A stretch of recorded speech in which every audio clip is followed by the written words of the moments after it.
कृष्णम् पाराभ्यं स्वं श्रुतिशतशिरःसिद्धमध्यापयन्ति सोच्छिष्टायां सुरधिनिगणितं यावलाकृत्य भुङ्क्ते तदा तस्यै नम इदमिदं भूय एवास्तु भूयः।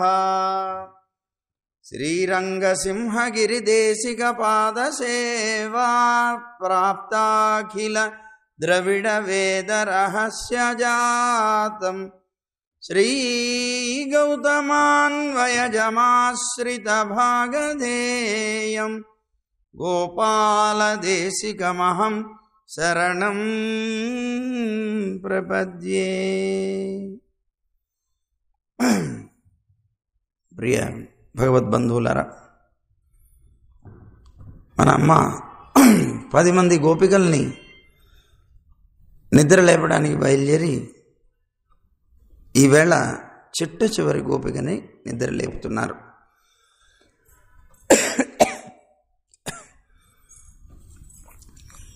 ఈవిడ ఒక విశేషమైనటువంటి గోపిక.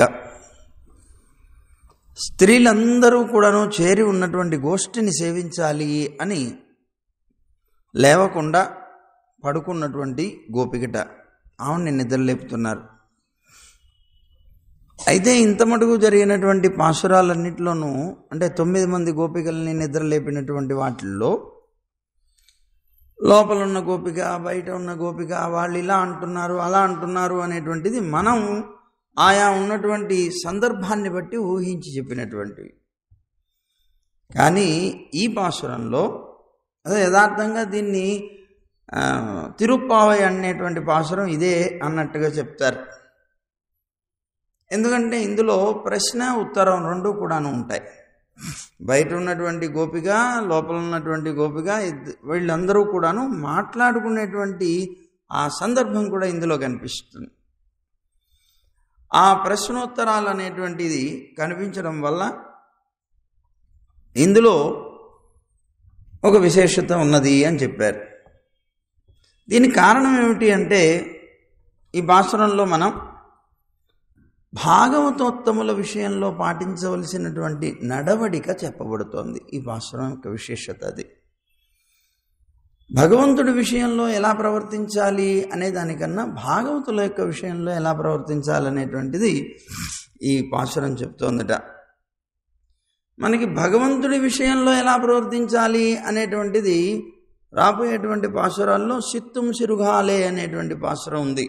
ఆ పాశురం తెలియజేస్తుంది భగవంతుడి విషయంలో ఎలా ఉండాలి మన నడవడిక అని. కానీ భాగవతోత్తముల విషయంలో ఎలా ఉండాలనేటువంటిది ఈ పాశురం చూపిస్తుంది.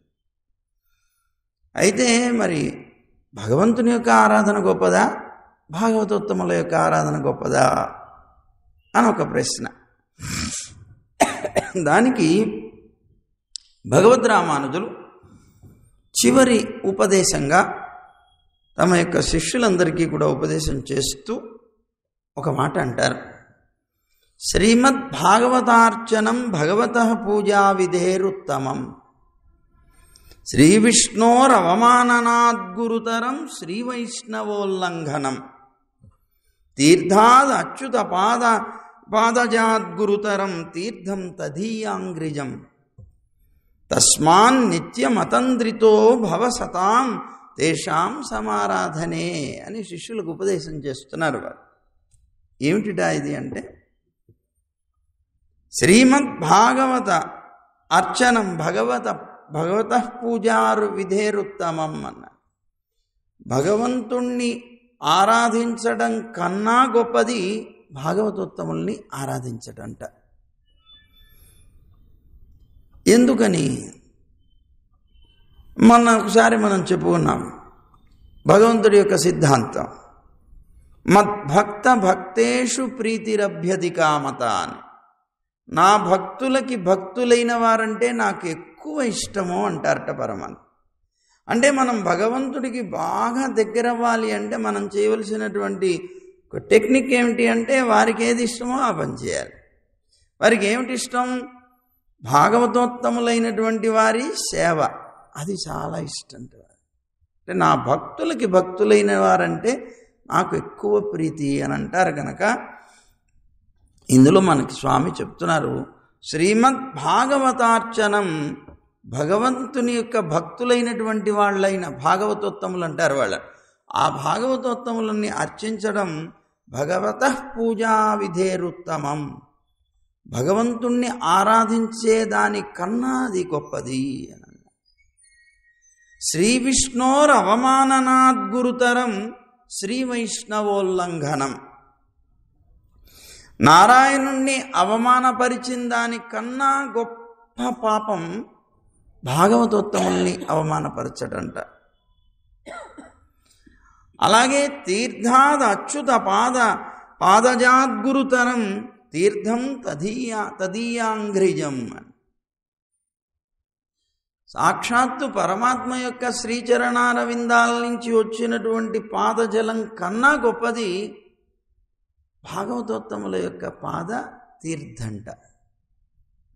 తస్మాత్ అందువల్ల నిత్యం అతంద్రితో భవ సతాం తేషాం సమారాధనే, అందువల్ల మీరందరూ కూడాను జాగరూకులై ఇదిగో భక్తులైనటువంటి భాగవతోత్తముల యొక్క ఆరాధన చెయ్యండి అని రామానుజుల వారు వారి యొక్క శిష్యులకి చివరి ఉపదేశంగా చేసినటువంటి వార్తల్లో ఇది ఒకటి చెప్పారట.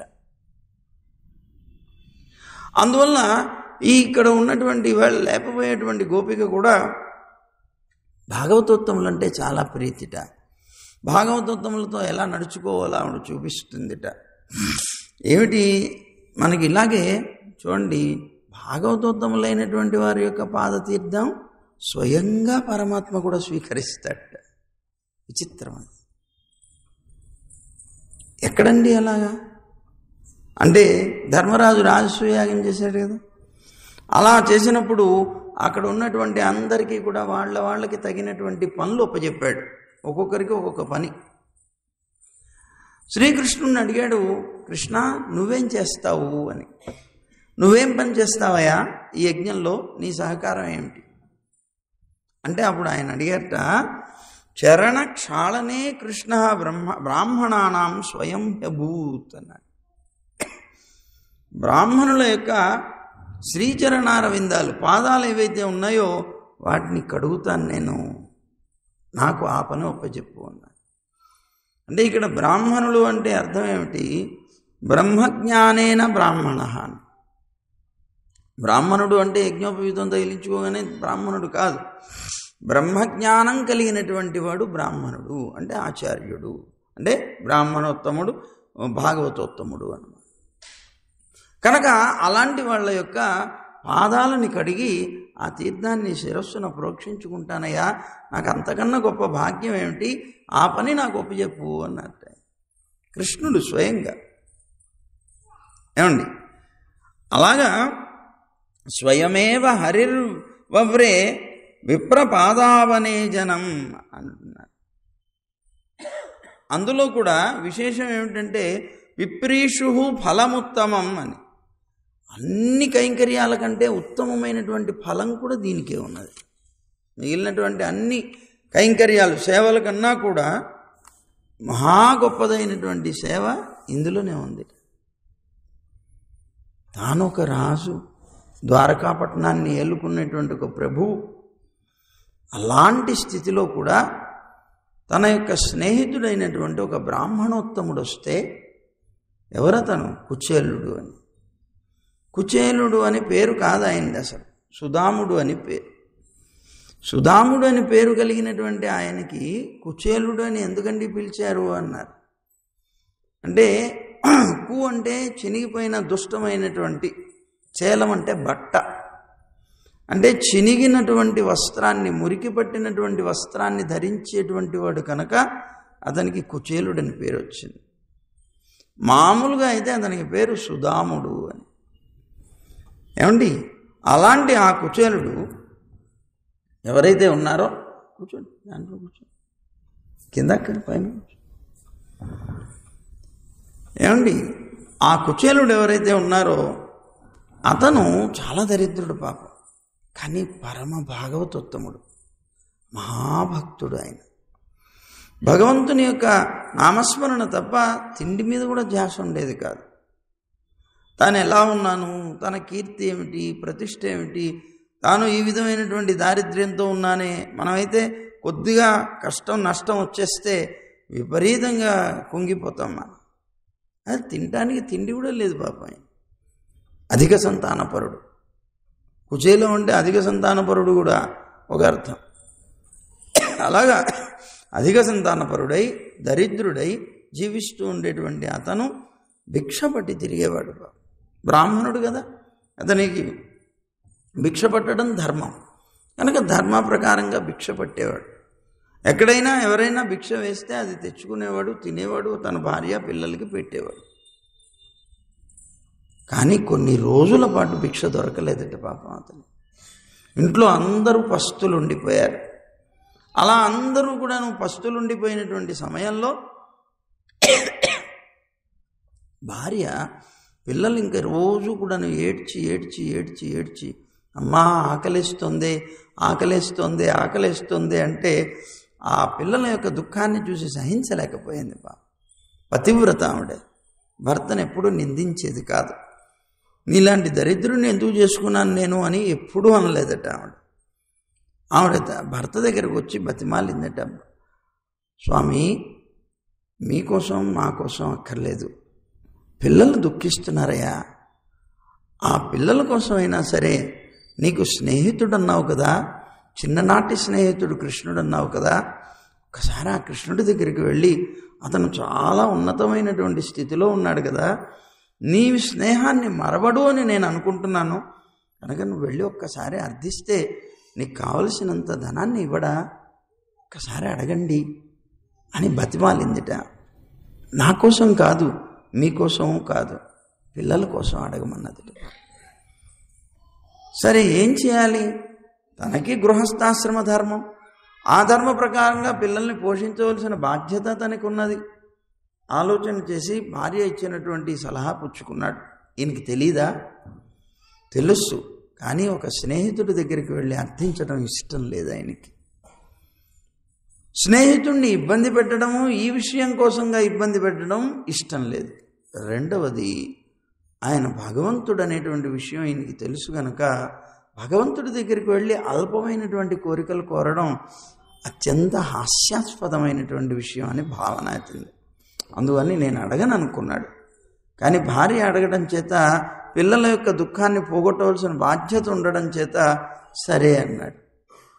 అన్నటువంటి ఆయన మరి నేను వెళుతున్నాను, మరి వెళ్ళేటప్పుడు ఒక రాజుగారి దగ్గరికి కదా వెళ్ళేది, మరి వెళ్ళేటప్పుడు ఏదైనా కానుక తీసుకుని వెళ్ళాలి కదా, ఉట్టి చేతులతో ఎప్పుడూ వెళ్ళకూడదట. ఎవరి దగ్గరికి వెళ్ళకూడదట? భగవంతుడి దగ్గరికి. దేవుడి దగ్గరికి వెళ్ళేప్పుడు ఉట్టి చేతులతో వెళ్ళకూడదట.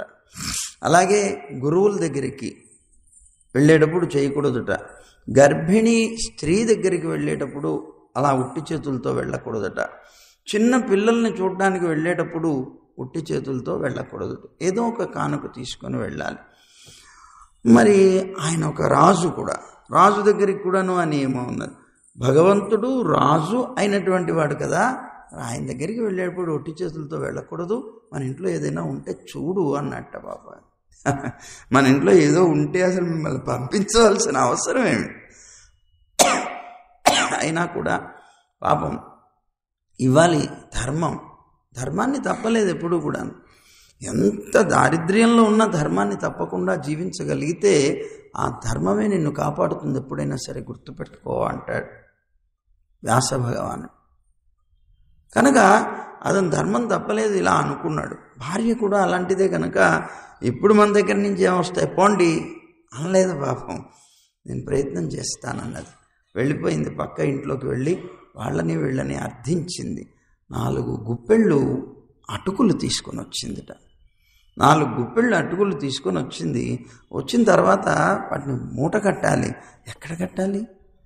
విడిగా ఇస్తే ఈయన మర్చిపోతాడేమో, పెద్దవాడయ్యాడు కదా, అందుకని ఏం చేయాలని ఆలోచన చేసి ఆయన కట్టుకున్నటువంటి బట్టలోనే ఎక్కడైనా చూసి కట్టాలనుకున్నది. చూస్తే అన్నీ చెనుగుళ్ళే. 4 పిడికిళ్ళ ఇది మన అటుకులు పట్టేటువంటి స్థలమే కనిపించలేదు. పాపం బట్టంతా వెతికి వెతికి వెతికి ఒక చోట ఆ పైన కప్పుకున్నటువంటి బట్టలో ఒక చోట ఖాళీ ఉంటే దాంట్లో మూట కట్టి పంపించింది. ఆ మూట కట్టి ఉన్నాడు, వెళుతున్నాడు ఆయన.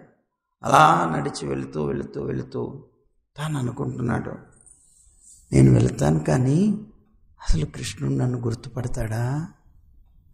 చిన్ననాటి స్నేహితుణ్ణి, అలాంటి చిన్ననాటి స్నేహితుడిని అయినటువంటి నాకు ఆయన గుర్తున్నాడు కానీ ఆయనకి నేను గుర్తుంటానా? ఎందుకు? ధనం అనేటువంటిది వచ్చిన తర్వాత లోకంలో సంబంధాలు మర్చిపోతారు. లోకంలో అందరూ కూడా ధనం లేనంతకాలం మన సంబంధం లేకపోయినా చెప్పుకొని బతుకుతారు, కానీ ధనం వచ్చిన తర్వాత మర్చిపోతారు కదా. మరి కృష్ణుడు ఇవాళ ద్వారకాపట్నానికి ద్వారకాధీశుడుగా చెప్పబడుతున్నాడే, అంతటి వాడు నన్ను గుర్తుపెట్టుకుంటాడా? నన్ను పిలుస్తాడా? పలకరిస్తాడా? అసలు నేను లోపలికి వెళ్ళగలుగుతానా? అసలు నా రూపాన్ని చూసి లోపల భటులే ముందు బయట అడ్డుకొని లోపలికి అసలు పంపివ్వరేమో.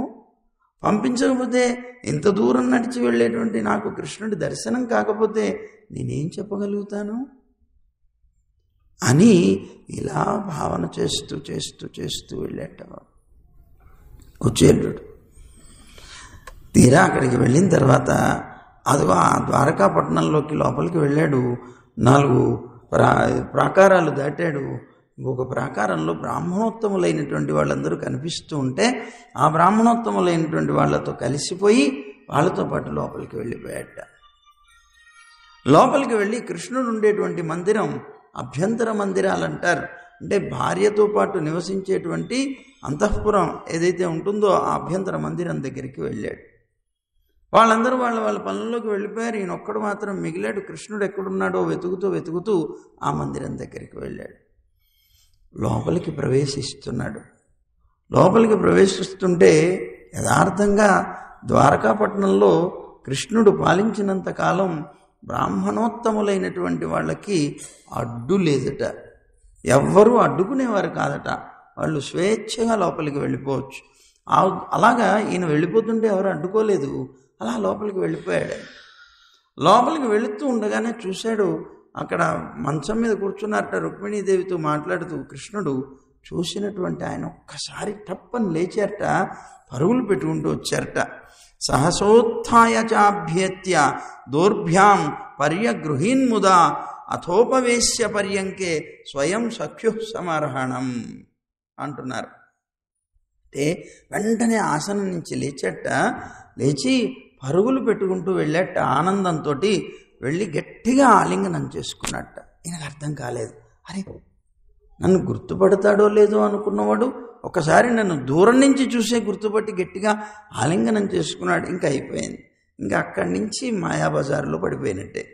ఎప్పుడైతే భగవంతుడి యొక్క దృష్టిలో పడ్డామో అక్కడి నుంచి మన జీవితం మాయాబజార్. ఇక మనకి ఏమీ తెలియదు.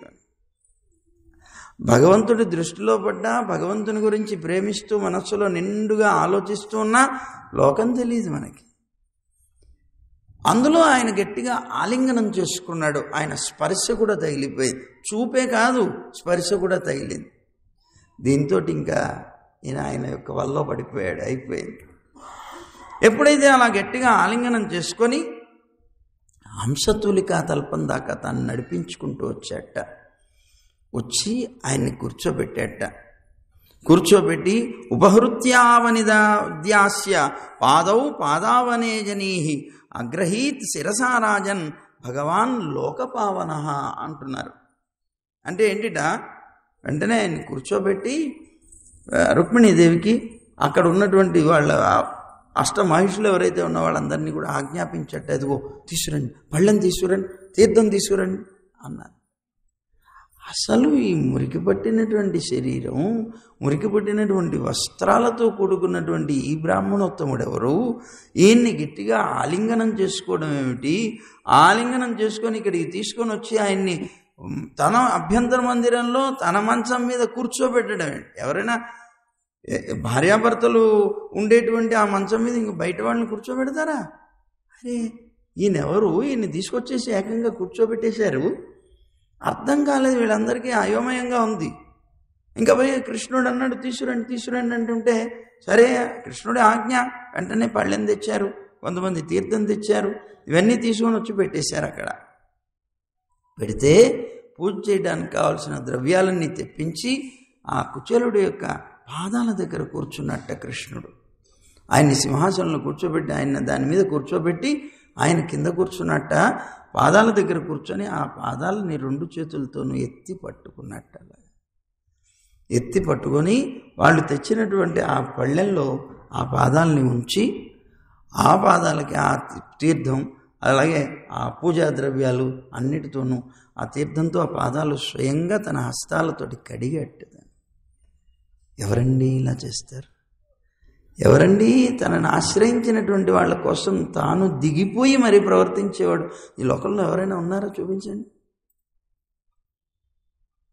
అలా వచ్చి కూర్చొని ఆ పాదాలు పట్టుకొని, బా కుచేలా, నా కోసం ఎంత కష్టపడ్డావయ్యా, ఇంత దూరం నడిచొచ్చావే, ఈ కాళ్ళల్లో రాళ్ళు గుచ్చుకున్నాయి, ముళ్ళు గుచ్చుకున్నాయి, పోనీ నీ యొక్క పాదాలు ఏమన్నా బాగా దృఢంగాను మంచి పుష్టిగాను ఉన్నాయా అంటే ఆ ఎముకలు చర్మం తప్ప దీంట్లో ఏమీ లేవే. ఇలాంటి పాదాలతో నువ్వు నడిచి వచ్చావు, ఇంత దూరం ఎంత కష్టపడ్డావయ్యా, నా కోసం నా మీద ప్రేమతోటి ఇంత దూరం వచ్చావా అని కంటి వెంబడి నీరు పెట్టుకున్నట్టు కృష్ణుడు పెట్టుకొని ఆ పాదాలను తీసుకొని ఆ జలంతో తడిపెట్ట, కడిగట్ట. కడిగి లోకపావనుడైనటువంటి ఆ పరమాత్మ జ్ఞాన, శక్తి, బల, ఐశ్వర్యాలనేటువంటి వీర్య, తేజస్సులు అనేటువంటి అద్భుతమైనటువంటి గుణాలు కలిగినటువంటి, శక్తులు కలిగినటువంటి పరమాత్మ బీద బ్రాహ్మణుడు, దేనికి ఉపకరించినటువంటి వ్యక్తిలాగా కనిపిస్తున్నవాడు, అందరి చేత అసహించుకోబడేటువంటి రీతిలో ఉన్నటువంటి వ్యక్తి, ఆయన్ని ఎంత ప్రేమగా తీసుకొని వచ్చి ఆ పాదాలు కడిగి ఆ పాద తీర్థాన్ని తన తల మీద ప్రోక్షణం చేసుకున్నట్ట కృష్ణుడు. ఎంత ప్రేమండి! బ్రహ్మవేత్తలంటే, అబ్బాయి నువ్వు పరమాత్మని ఎంత ప్రేమిస్తావో దానికి కొన్ని 100 రెట్లు నిన్ను ప్రేమిస్తాడు పరమాత్మ. కానీ మనకి పరమాత్మని ప్రేమించే హృదయం మన దగ్గర లేదు. మనం దరిద్రులం. యథార్థంగా మనం ఐశ్వర్యవంతులం అనుకుంటాం, కొన్ని కోట్లాది ఆస్తులు ఉంటాయి మనకి, కానీ యథార్థంగా దరిద్రులం మనం. ఎంత ధనమున్నా కూడాను దారిద్ర్యం, భక్తి దారిద్ర్యం మన దగ్గర చాలా ఎక్కువ. పరమాత్మ యందు ప్రీతి దారిద్ర్యం ఎక్కువ. కానీ ఈయన దగ్గర ఏ కోట్లు లేవు, ఏ భవనాలు లేవు. ఆయన యొక్క గుడిసెలో సూర్యచంద్రులు ఇద్దరూ రోజు నివసిస్తారట. అంటే అర్థం, చిల్లులు పడిపోయినటువంటి గుడిసె, అందులో నివసించేటువంటి వ్యక్తి. కానీ అతని నిండుగా, మనస్సు నిండుగా కృష్ణుడి యందు ప్రేమ ఉన్నది, ప్రీతి ఉన్నది. అదే అద్భుతమైనటువంటి ధనం.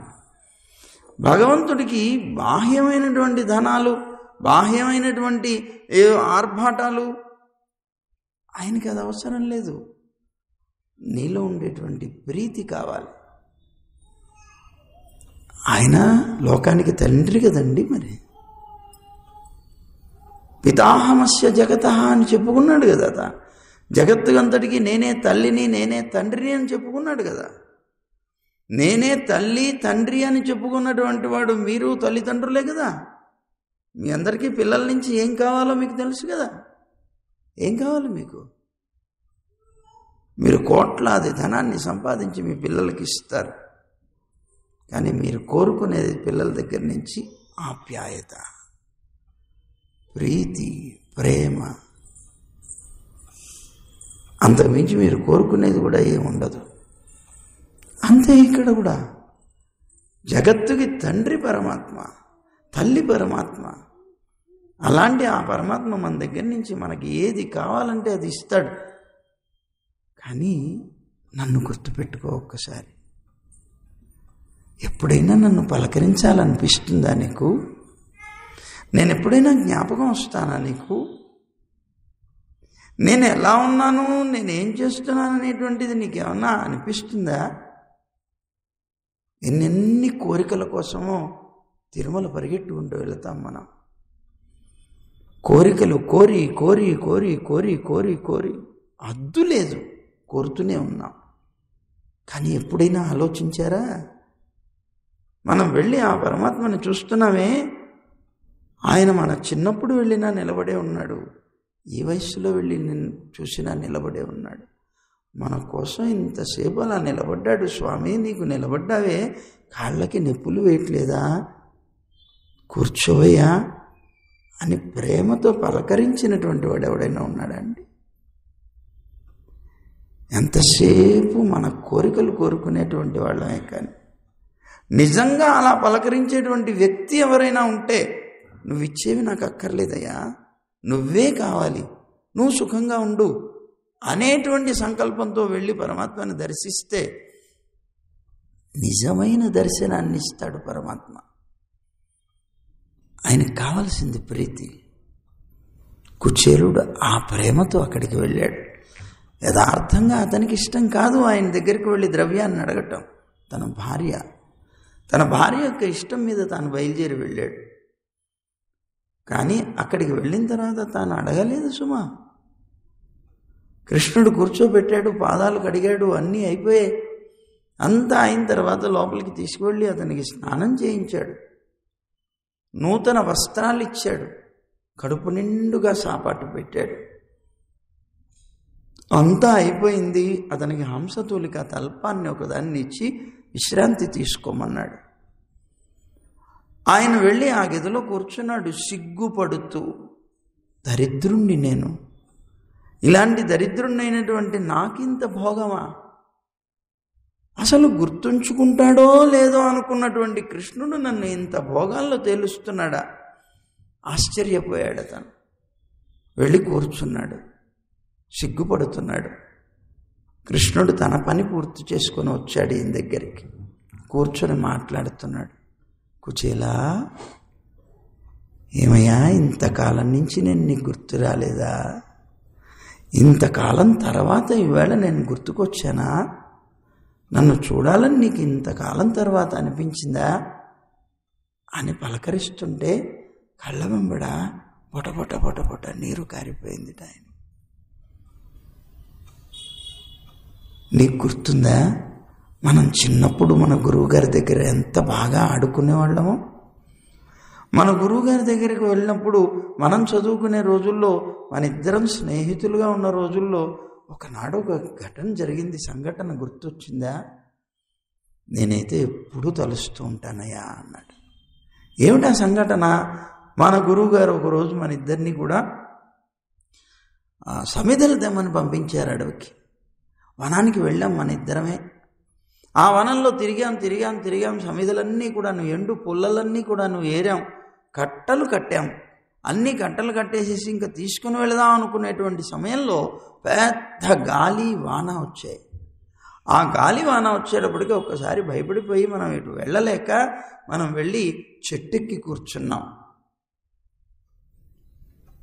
అక్కడ ఏ ఆధారం లేకపోవడం వల్ల రాత్రంతా ఆ చెట్టు మీద మన ఇద్దరం ఒంటరిగా గడిపాం. గుర్తుందా? అదిగో అది అయిపోయిన తర్వాత తెల్లవారగానే మన గురువుగారు పరిగెట్టుకుంటూ వచ్చారు. అడవిలోకి వెతుక్కుంటూ కృష్ణా, సుధామా అంటూ అరుస్తూ ఉంటే వెంటనే మనం ఒక్కసారి కిందకి దిగి, గురువుగారు మేము ఎక్కడ ఉన్నామండి అంటే మన ఇద్దరిని గట్టిగా ఆలింగనం చేసుకొని, గురువుగారు, అయ్యో మీకు ఎంత కష్టం కలిగిందన్నా, రండి వచ్చేయండి ఇంటికి వెళదాం అని చెప్పి బయటికి తీసుకొని వెళ్ళారు. ఎంత ప్రేమగా మన ఇద్దరం కూడాను ఆనాడు ఏకాంతంగా ఆ రోజున రాత్రి అంతా కూడా గడిపినటువంటి ఆ క్షణాలు నాకు ఇప్పటికీ గుర్తున్నాయ్యా. నువ్వు ఎప్పుడైనా తలుస్తుంటావా అని అడిగితే ఇతనికి మతిపోయింది. బాబు, ఇంత పెద్ద ధనవంతుడు, ఐశ్వర్యవంతుడైనటువంటి అతను ఒక బీద బ్రాహ్మణుణ్ణి, బీద స్నేహితుణ్ణి నన్ను గుర్తుపెట్టుకొని ఇప్పుడు తనంతట తాను నేను వెళ్ళి నా పరిచయం చేసుకొని ఆయనకి గుర్తు చేయవలసి వస్తుందేమో అనుకున్నటువంటి నన్ను ఆయన చూడటంతోనే వచ్చి గట్టిగా ఆలింగనం చేసుకొని ప్రేమతోటి స్వాగతం పలికాడు అంటే మతిపోయింది బాబాయ్. దానికి తోడు తాను జీవించినటువంటి ఎప్పుడో స్నేహితుడిగా ఉన్నటువంటి ఆ స్నేహ ధర్మాన్ని, ఆనాడు జరిగినటువంటి సంఘటనల్ని గుర్తు చేసి ఆ రాత్రి అంతా కూడాను గడుపుతూ ఉంటే అతనికి తెలియకుండా విపరీతమైనటువంటి దుఃఖం అలా వచ్చి ఒక్కసారి గట్టిగా కృష్ణుణ్ణి ఆలింగనం చేసుకున్నాడు. తను ఆలింగనం చేసుకుంటే కృష్ణుడు కూడాను వలవల ఏడ్చేశాడు. ఇద్దరూ కూడాను ఇద్దరు స్నేహితులు కలిసి ఇద్దరూ కూడాను ఒకరిని కలిసి ఒకరు ఆనందాన్ని పొందుతూ కంటి వెంబడి నీరు కారుస్తుంటే ఒకరినొకరు వాళ్ళ యొక్క కంటి నీరుతో తడుపుకున్నారట. ఇద్దరు అయిపోయింది. కృష్ణుడు అన్నట్ట ఈ మూట ఒకటి బరువుగా తగులుతోంది. దీనికి మూట ఒకటి బరువుగా తగులుతూ ఉంటే ఈ మూట ఎక్కడ కనిపిస్తుందో అని భయపడుతున్నాడు ఇతను. ఇంత బీదవాణ్ణి, నేను తెచ్చిన ముక్కిపోయినటువంటి అటుకులు, ఈ అటుకులు ఇంత గొప్పగా నన్ను సన్మానిస్తున్నటువంటి కృష్ణుడికి నేను ఇవ్వటమా? చీ, అలాంటి పని చేయడానికి కుదరదు అనుకుంటున్నాడు. వెనక్కి పెట్టేస్తున్నాడు. మళ్ళీ బాబు నేను ఇంత దూరం వచ్చాను, నా కృష్ణుడికి ఏమీ తేలేదా? అదిగో తీస్తున్నాడు. చీ, ఇలాంటివి ఇవ్వకూడదు అనుకుంటున్నాడు. మళ్ళీ వెనక్కి పెడుతున్నాడు. చూశాడు కృష్ణుడు. ఏమిటే, ఏదో నా కోసం ఏదో తెచ్చినట్లున్నావే నువ్వు అన్నాడు. ఎందుకు బయట పెట్టావు? బయటికి తీ అన్నాడు. లేదు నీకోసం ఏం తేలే. నా దగ్గర ఎందుకు అబద్ధం చెప్తావు కుచేలా? బయటికి తీ అన్నాడు. ఆ మూటను తీశాడు. బయటికి తీసి విప్పిచే గుప్పమని మంచి పరిమళాలు వస్తున్న అటుకులు కనిపించే. అబ్బా అన్నాడు. ఇతరుపోయాడు. ఇది ముక్కిపోయిన అటుకులు తెచ్చాను, ఇతను ఏమనుకుంటాడో, అసహించుకుంటాడో అనుకుంటే అబ్బా అన్నాడు. ఒకసారి కళ్ళు విప్పార్చి చూసి ఆనందంతో. ఏమిటి అన్నాడు ఇతను. ఎప్పుడో చిన్నప్పుడు రేపల్లెలో ఉన్నప్పుడు తిన్నానయ్యా ఈ అటుకులు. నాకెంత ప్రియమో అటుకులంటే. ఈ అటుకులు ఇక్కడ ద్వారకాపట్నానికి వచ్చిన తర్వాత అటుకులు పెట్టేవాడే లేడయ్యా నాకు నిజంగా నా రేపల్లలో నేను గడిపినటువంటి రోజుల్ని గుర్తు తెస్తున్నావు. నిజంగా నువ్వయ్యా స్నేహితుడు అంటే అన్నాడు. గట్టిగా ఆలింగనం చేసుకొని ఆ ఇది తీసుకొని ఒక గుప్పెడు అటుకుల్ని నోట్లోకి తినేసట. తిని నవ్వులుతున్నట్ట. ఎంత మధురంగా ఉన్నాయి. భగవంతుడికి ఎప్పుడు నువ్వు ఇచ్చేటువంటి వస్తువులో ఉన్న గొప్పతనం కాదు కావాల్సింది, నువ్వు ఇచ్చేటువంటి ప్రేమ. పత్రం పుష్పం ఫలం తోయం యోమే భక్త్యా ప్రయచ్చతి. ఇన్ని నీళ్ళిచ్చినా చాలు పరమాత్మకి, ప్రేమతో ఇవ్వు. నీ ఇంట్లో ఊరికే కాసేటువంటి ఒక పండు, పువ్వు, ఆకులు ఇచ్చినా సరే ప్రేమతో ఇవ్వు. ఆయన తీసుకునేది ప్రేమని. నువ్వెంతో పదార్థాన్ని తయారు చేసి కేజీ పదార్థంతో నువ్వు ఏదో చేసి పరిమాణాలు ఎదురుగా పెట్టినా మళ్ళీ నీకు ఆరగింపు అయిన తర్వాత కేజీ పదార్థం తిరిగి వస్తుంది. మరి ఆయన ఏం తీసుకున్నాడు? ఏం తీసుకున్నాడో తెలిసిన? దాని మీద ఉండేటువంటి నీ ప్రేమ పొరని తీసుకున్నాడు. నువ్వు ప్రేమ పొరని కప్పి పరమాత్మ దగ్గరికి తీసుకుని వెళితే దాని మీద ఉన్నటువంటి ప్రేమ పొరని స్వీకరించి ఆ వస్తువుని నీకు ప్రసాదంగా ఇస్తాట పరమాత్మ. కనుక నువ్వు ఇవ్వవలసింది పరమాత్మకి ప్రేమని, ప్రీతిని. లోకంలో కుళ్ళు శరీరాలు, కుళ్ళు మనస్సులు, కుళ్ళు భావాలు కలిగినటువంటి మనుషుల్ని ప్రేమిస్తాం మనం. కానీ మన కోసంగా ఎంతకైనా దిగి వచ్చి మనల్ని రక్షించాలనుకునేటువంటి పరమాత్మని మాత్రం ప్రేమించం. ఎంత ఆశ్చర్యం చూడు. అదిగో అది ఇక్కడ మనకి చెప్తున్నారు. కృష్ణుడికి తన భక్తులంటే, బ్రాహ్మణులంటే అంటే అర్థం ఏంటి? బ్రహ్మజ్ఞానం కలిగినటువంటి మహానుభావులంటే అత్యంతమైనటువంటి ప్రీతిట. వారి పాదతీర్థాన్ని కూడా తాను ప్రోక్షణం చేసుకుంటాడు, తీసుకుంటాడు. అందుకని భగవంతుడే అంత గొప్పగా ఆదరిస్తాడు అంటే అలాంటి వాళ్ళని మనం ఆదరించాలి. ఎందుకు? వాళ్ళని మనం ఆదరిస్తే భగవంతుడికి మనం ప్రియమవుతాం కనుక అని చెప్తున్నారన్నమాట. అందుకని ఇక్కడ ఉండేటువంటి గోపిక కూడా అదే కోరుతోందిట. భాగవతుల యొక్క గోష్ఠి కావాలి నాకు, భాగవతోత్తముల యొక్క దర్శనం కావాలి, వాళ్ళ యొక్క స్పర్శనం కావాలి. అదో ఆ భాగవతోత్తములతో ఎలా ఉండాలో చెప్తుంది ఈ పాసురంలో అన్నమాట. అదేమిటో ఒకసారి విందాం. ఎల్లే ఏంటి మీరు కూడా మత్తులోకి వెళ్ళిపోయారా? ఇలంకిలియే ఇన్నం உறங்குதியோ சில்லென்னழையேன் மின் நங்கை மீர் போதருகின்றேன் வல்லை உன் கட்டுரைகள் பண்டே உன் வாயரிதும் வல்லீர்கள் நீங்களே நானேதா நாயிடுகா ஒல்லை நீ போதாய் உனக்கென்ன வேறுடமை எல்லாரும் போந்தாரோ போந்தார் போந்தென்னிக்கொள்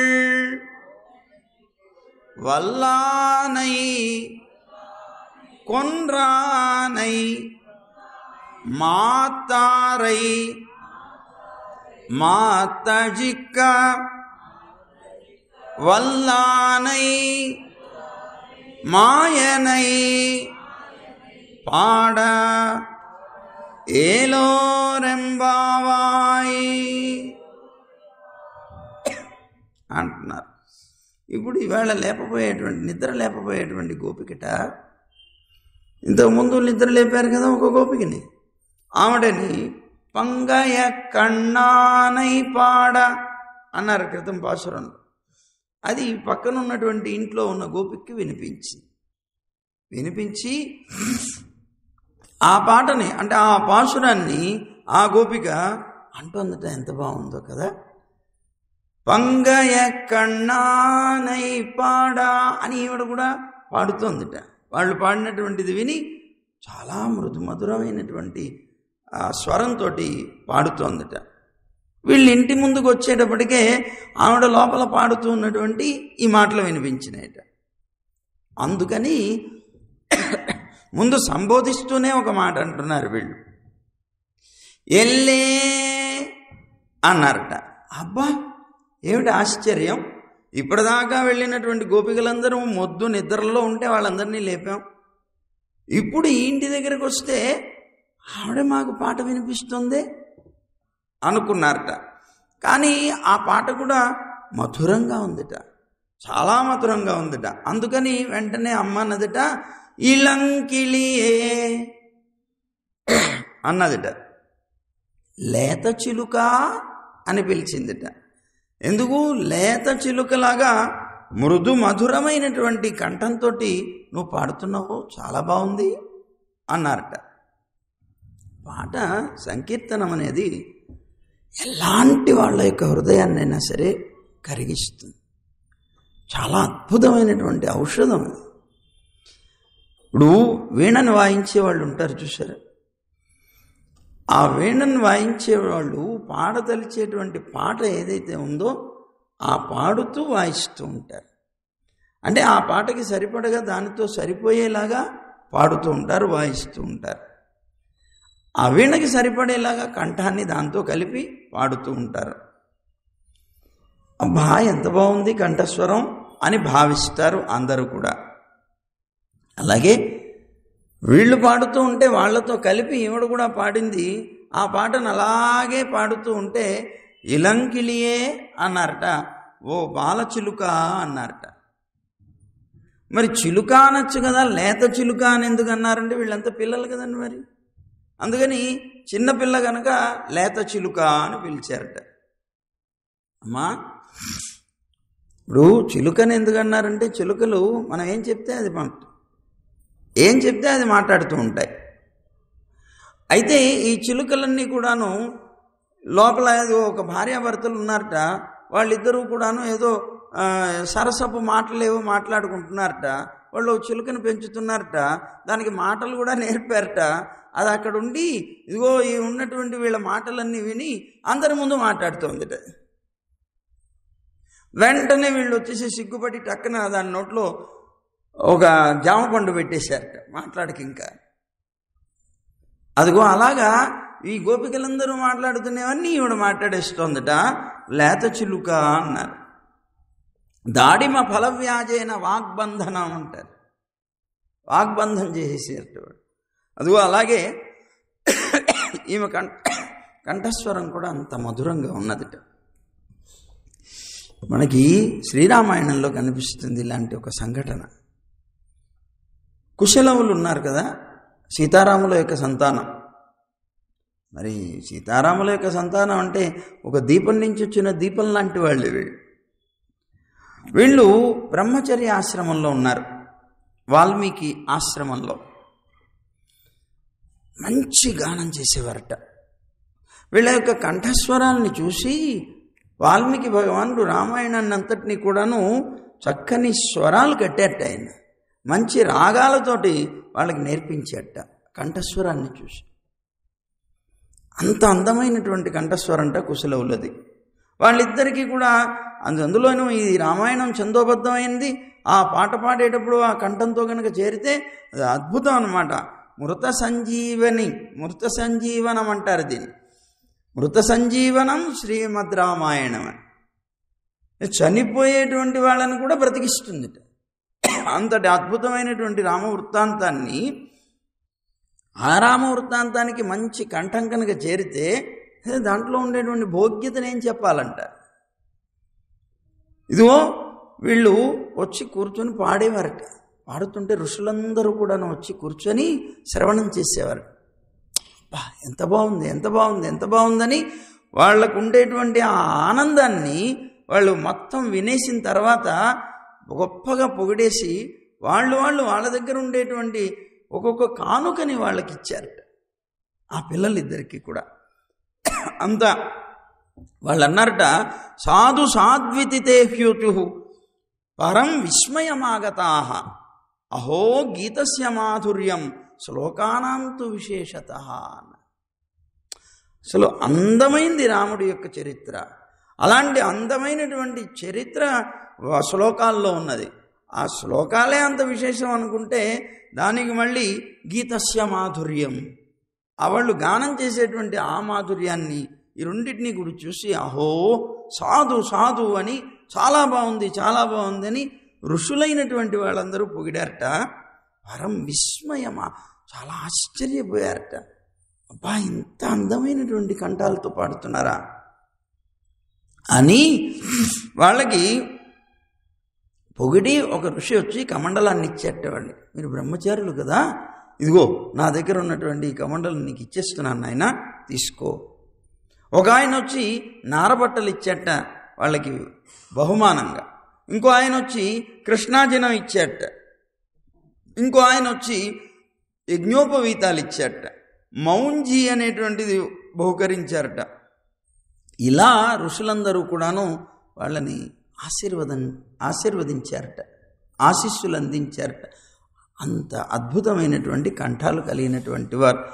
అంత అందంగా ఉన్నదట ఈ గోపిక పాడుతుంటే.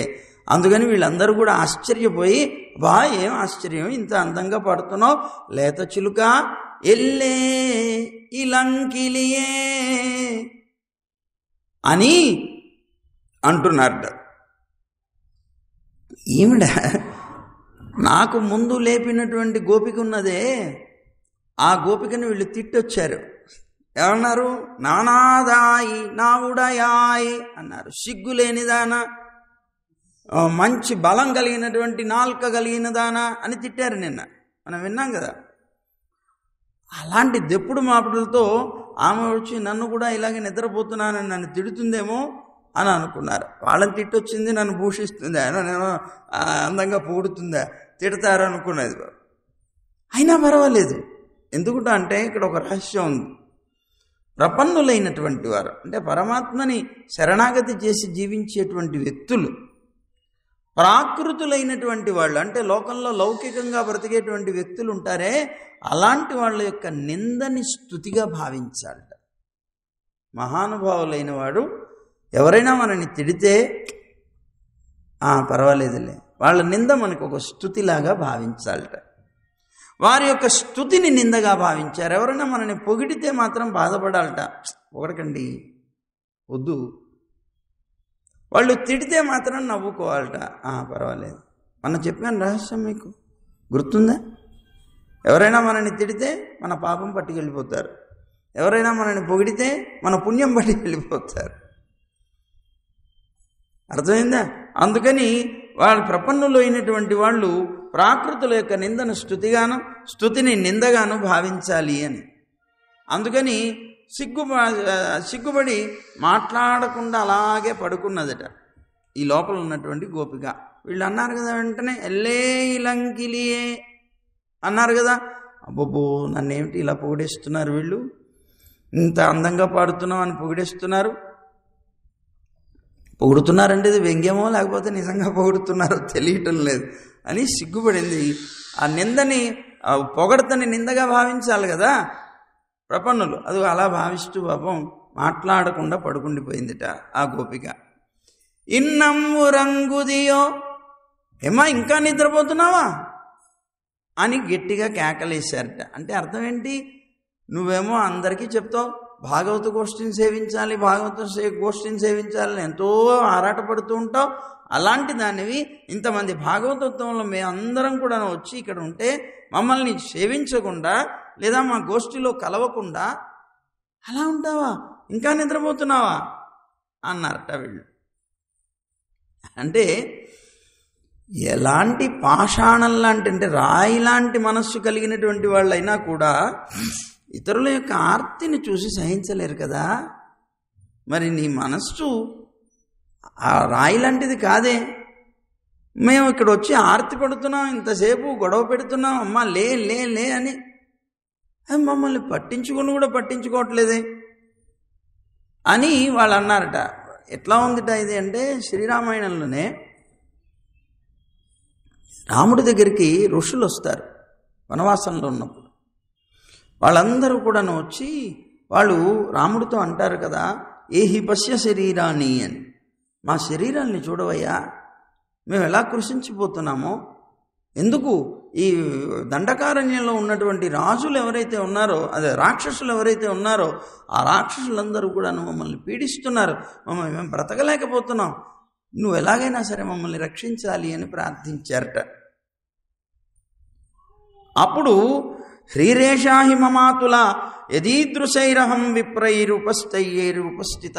అయ్యో ఎంత బాధపడ్డట పాపం పరమాత్మ రాముడు.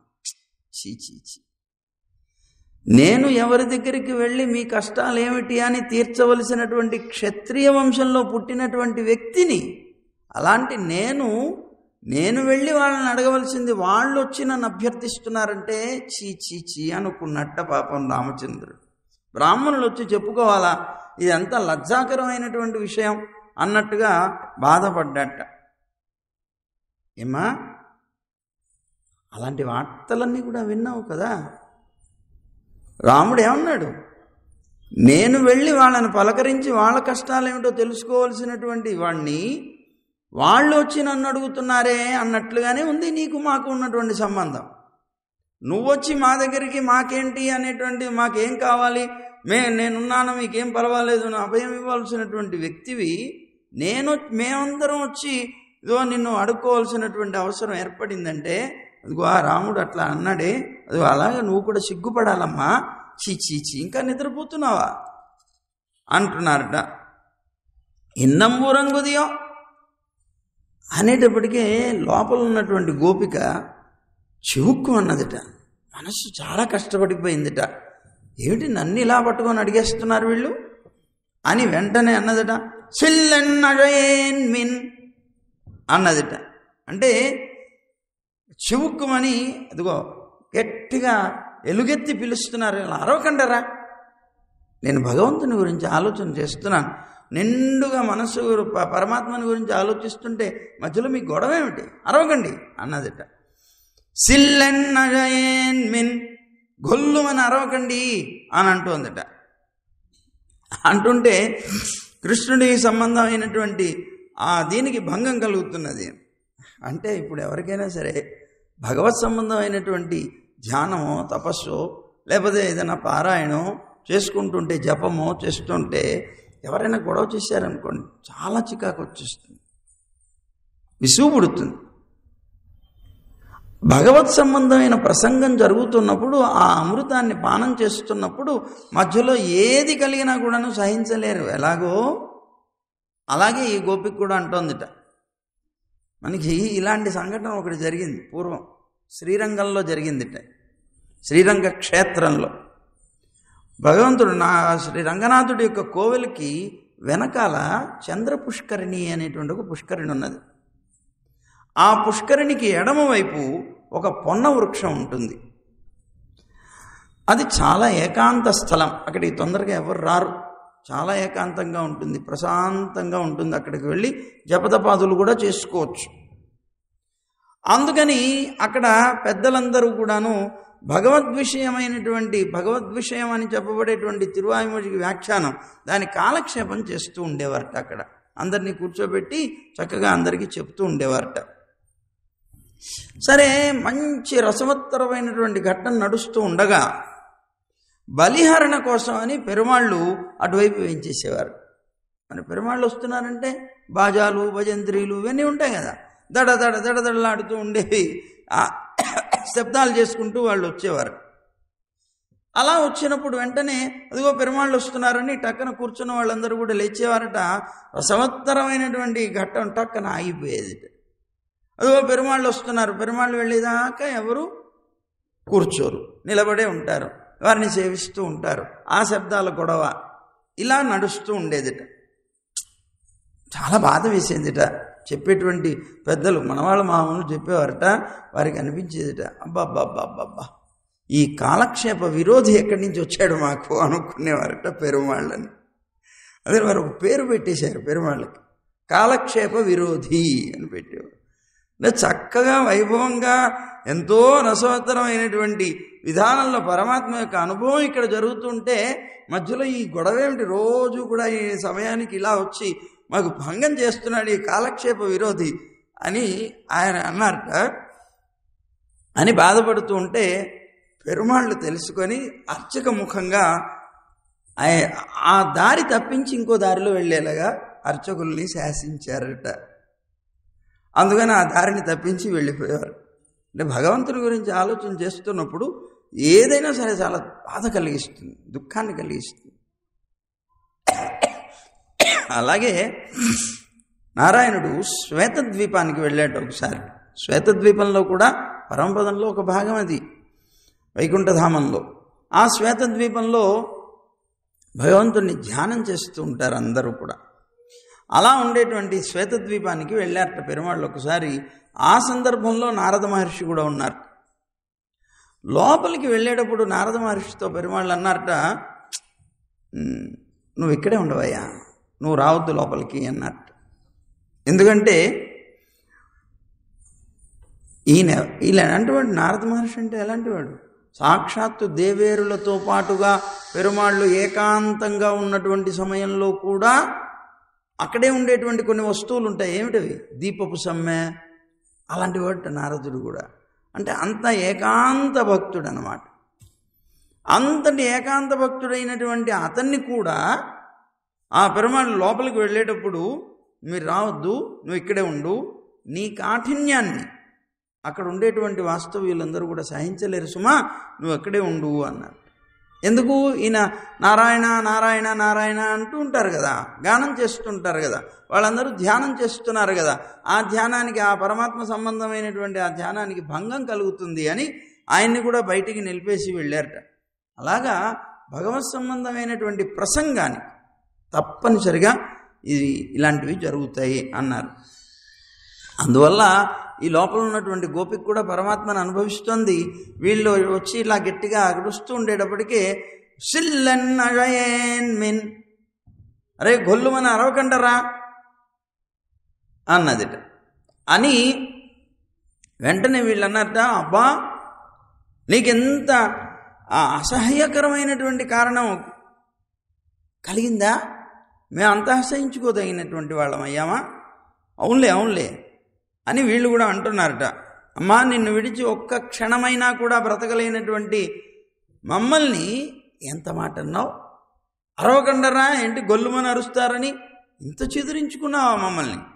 మా దర్శనం అన్నా మా మాట అన్నా నీకు ఎంత అసహ్యం అవడానికి కారణం ఏమిటి అని అడిగారట. నీ పూర్తి కదా, నీలో గొప్పతనం ఉంటేనే గొప్పవాళ్లే కదా తక్కువ వాళ్ళని చీచీ అంటారు. అందువల్లే మమ్మల్ని కూడా అలా అసహించుకుంటున్నావు. అంటే నువ్వు పూర్తి కలిగిన దానివి అన్నారట. పూర్ణురాలా అన్నారు. చాలా బాధ వేసింది ఆవిడికి. ఎప్పుడైనా సరే భగవద్భక్తులైనటువంటి వాళ్ళని కనుక మీరు పూర్ణులు అంటే ఒప్పుకోరు వాళ్ళు. దాసులు పూర్ణత్వం ఎక్కడి నుంచి వస్తుంది? అందుకని వాళ్ళు ఎప్పుడు కూడాను మీ గొప్పతనాన్ని అంగీకరించారు. వెంటనే ఆవిడికి బాధ వేసింది. బాధ వేసి అంటున్నదట, నంగై మీర్ పోదరుగిన్రేన్ అంటున్నదట లోపల ఉన్న గోపిక. నేను కాదు పూర్ణురాల్ని, మీరే పూర్ణులు అంటుందట బయట ఉన్నటువంటి గోపికలతో. నంగై మీర్, పూర్ణులు మీరే, ఇదిగో వస్తున్నాను, కంగారు పడకండి, గొడవ పెట్టకండి అంటోందట. ఎందుకంటే నా స్వభావాన్ని తెలుసుకోకుండా మీరు ఇలంకిలియే అని దెప్పుడు మాటలతో మొట్టమొదట రాగానే నన్ను దెప్పి పొడిచారే, మరి బాధ పెట్టేది మీరా నేనా? మీరు రావడంతోనే నన్ను మనసు కష్టపెట్టారు. ఎవరైనా సరే పొగడుతను అంగీకరిస్తారా? ప్రపన్నులైన వారు. మరి నన్ను పొగిడారు అంటే అర్థం ఏంటి? ప్రపన్నుల్ని బాధ పెట్టడం కోసమే. దెప్పుడు మాట మీ దగ్గర నుంచి వచ్చిందా నా దగ్గర నుంచి వచ్చిందా? పూర్ణులు మీరా నేనా అని గట్టిగా కేక వేసిందట. మనకి ఆళ్ళవార్లు ఉంటారు, నమ్మాళ్ళవారు. వారు కోపం వచ్చిందనుకోండి, బాగా కోపం వచ్చింది. దేని మీద కోపం వస్తుంది? మనం భగవంతుని యొక్క గానం చేస్తున్నాం, ఈ శ్లేష్మం వచ్చి అడ్డుపడుతుంది. ఏమండి, మనం పరమాత్మ గురించి ధ్యానం తపస్సు ఏదో జపం చేద్దామని కూర్చున్నాం, ఈ మనసు ఎటో పరిగెడుతూ ఉంటుంది, చాలా చికాకు వస్తుంది. చూడండి, చక్కగా పరమాత్మ గురించి గానం చేసుకుంటుంటే మధ్యలో ఈ శ్లేష్మం అడ్డుపడింది అనుకోండి, దాని మీద ఏం కోపం తెచ్చుకోగలం మనం? కోపం వస్తుంది మనకి. ఈ శ్లేష్మం వచ్చి అడ్డుపడుతోంది, భగవంతుని గానం చేయట్లేదు అని చివరికి ఏమవుతాడు వాడు? వెంటనే ఆళ్ళవార్లు అనేవారు, నమ్మాళ్ళవారు, మా శ్లేష్మం గారు నీకు దండం పెడతాను, నా దేవుడికి రాకమ్మా, భగవంతుణ్ణి అందంగా గానం చేసుకునేటువంటి రీతిలో నువ్వు వచ్చి అడ్డుపడతావేంటి, నీకు నమస్కారం తల్లి, ఓ శ్లేష్మం గారు అని పిలిచేవారట, ఓ మనస్సు గారు అని పిలిచేవారట. ఎందుకు ఆ గౌరవం? కోపం వల్ల వచ్చే గౌరవం. దాని మీద కోపం, ఇది నాకు వచ్చి అడ్డుపడుతోంది అంటే. అలాగే ఇక్కడికి వచ్చి ఎల్లే ఇలంకిలియే అని మీరు పిలిచారు అంటే నా మీద ప్రేమతో పిలిచారా? నా మీద కోపం ఎందుకు? ఇంకా నిద్రపోతున్నాను, మీతో వచ్చి గోష్ఠిలో కలవలేదు అని. ఆ కోపంతో నన్ను దెప్పిపోవడం కోసం మీరు పొగిడారు, కానీ నిజంగా నా మీద ప్రేమతో పొగిడింది కాదు, నాకు తెలియదు ఆ మాత్రం అంటుందిట ఈ లోపల ఉన్నటువంటి గోపిక. వెంటనే వల్లై ఉన్ కట్టురైగల్ ఇలా అన్నారు, నువ్వు మాట్లాడడంలో చాలా నేర్పు కలిగినటువంటి దానివే అన్నట్టు బయట ఉన్నటువంటి గోపికలు లోపల ఉన్న గోపికలు. ఎందుకు ఆవిడ వాదించింది, ఇదో మీరు నన్ను దెప్పి పొడుస్తున్నారని.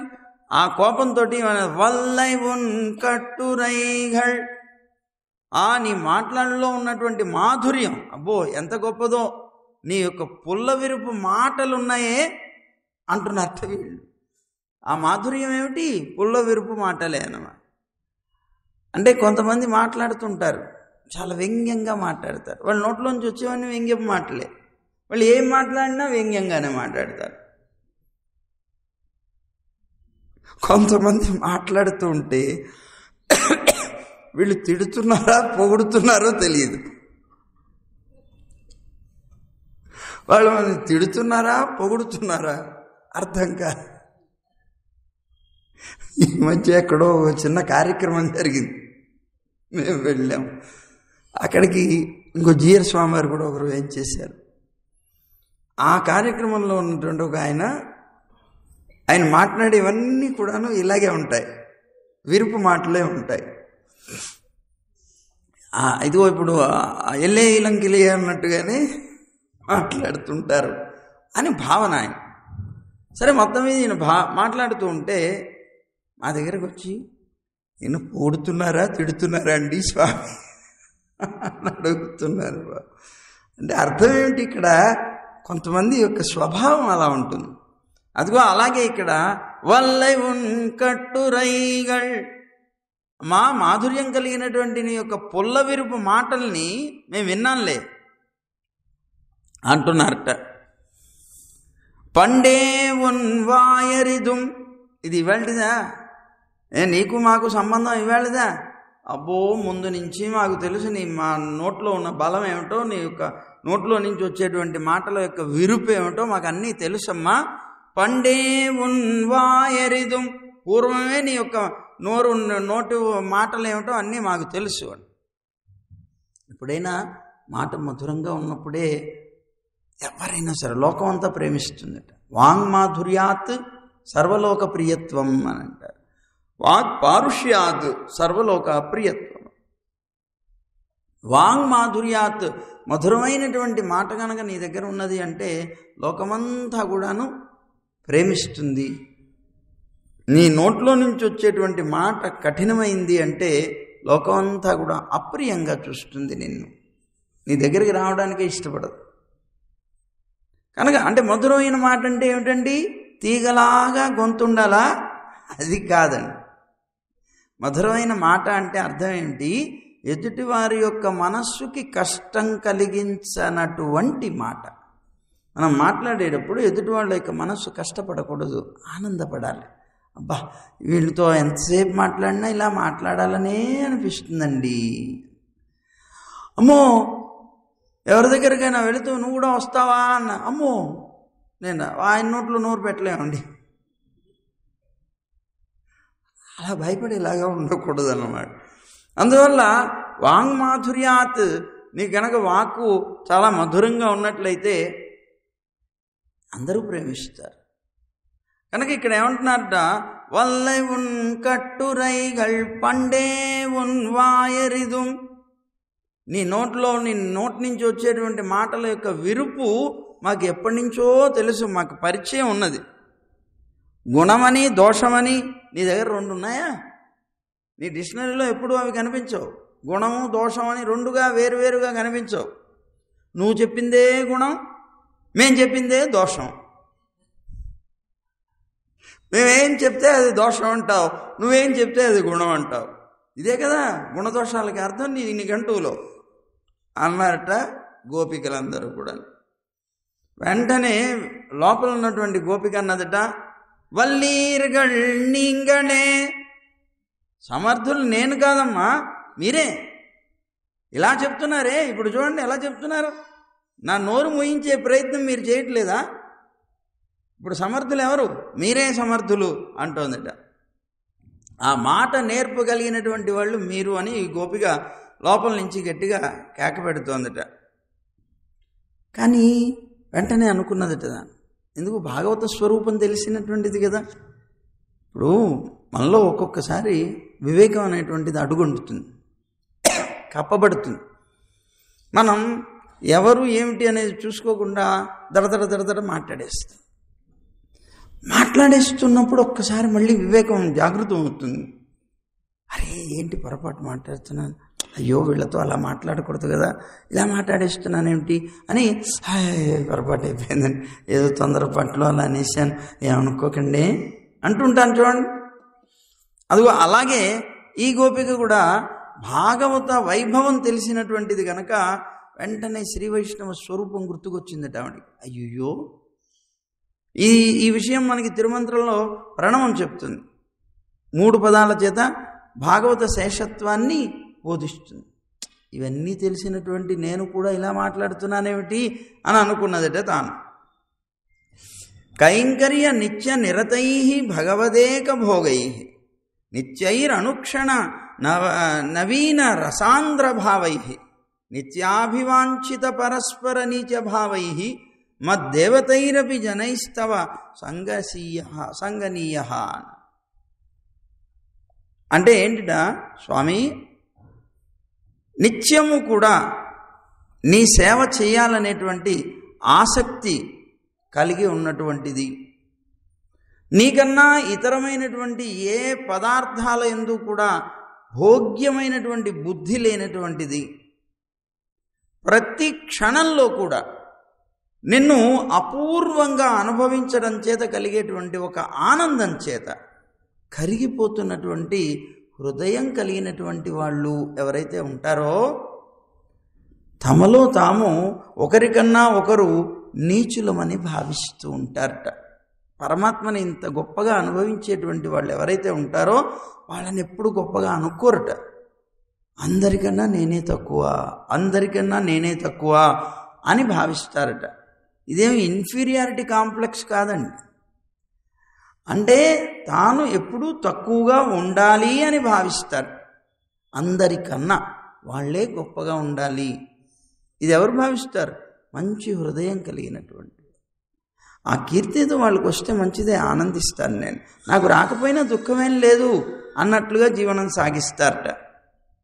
అందువల్ల నిత్యసిద్ధులైనటువంటి ఈ భక్త బృందం ఏదైతే ఉందో నాకు పూజ్యులైనటువంటి వారే, నేను వారితో కలిసి ఉండుగాక అని ఆత్మ యొక్క స్వరూపాన్ని, ప్రపన్నులైనటువంటి వారు ఉండవలసినటువంటి రీతిని పెద్దలు మనకి ఈ విధంగా ఈ శ్లోకంలో అనుగ్రహిస్తారు. అందుకే మన పెద్దలందరూ కూడా అడియార్ అడియార్దం అడియార్ అడియార్ తమక్కడియార్ అడియార్ తమ్మడియార్ అడియోంగళే. నీ భక్తులకి భక్తులకి భక్తులకి భక్తులకి భక్తులకి భక్తులకి అలా ఎంతమంది అయితే నీ భక్తులకి భక్తులు భక్తులకి భక్తులు ఉంటారో ఆ లిస్టులో చిట్ట చివరి వాడిగా ఉండి అందరికీ నేను భక్తున్నవ్వాలి అని కోరుకుంటారట పెద్దలంతా.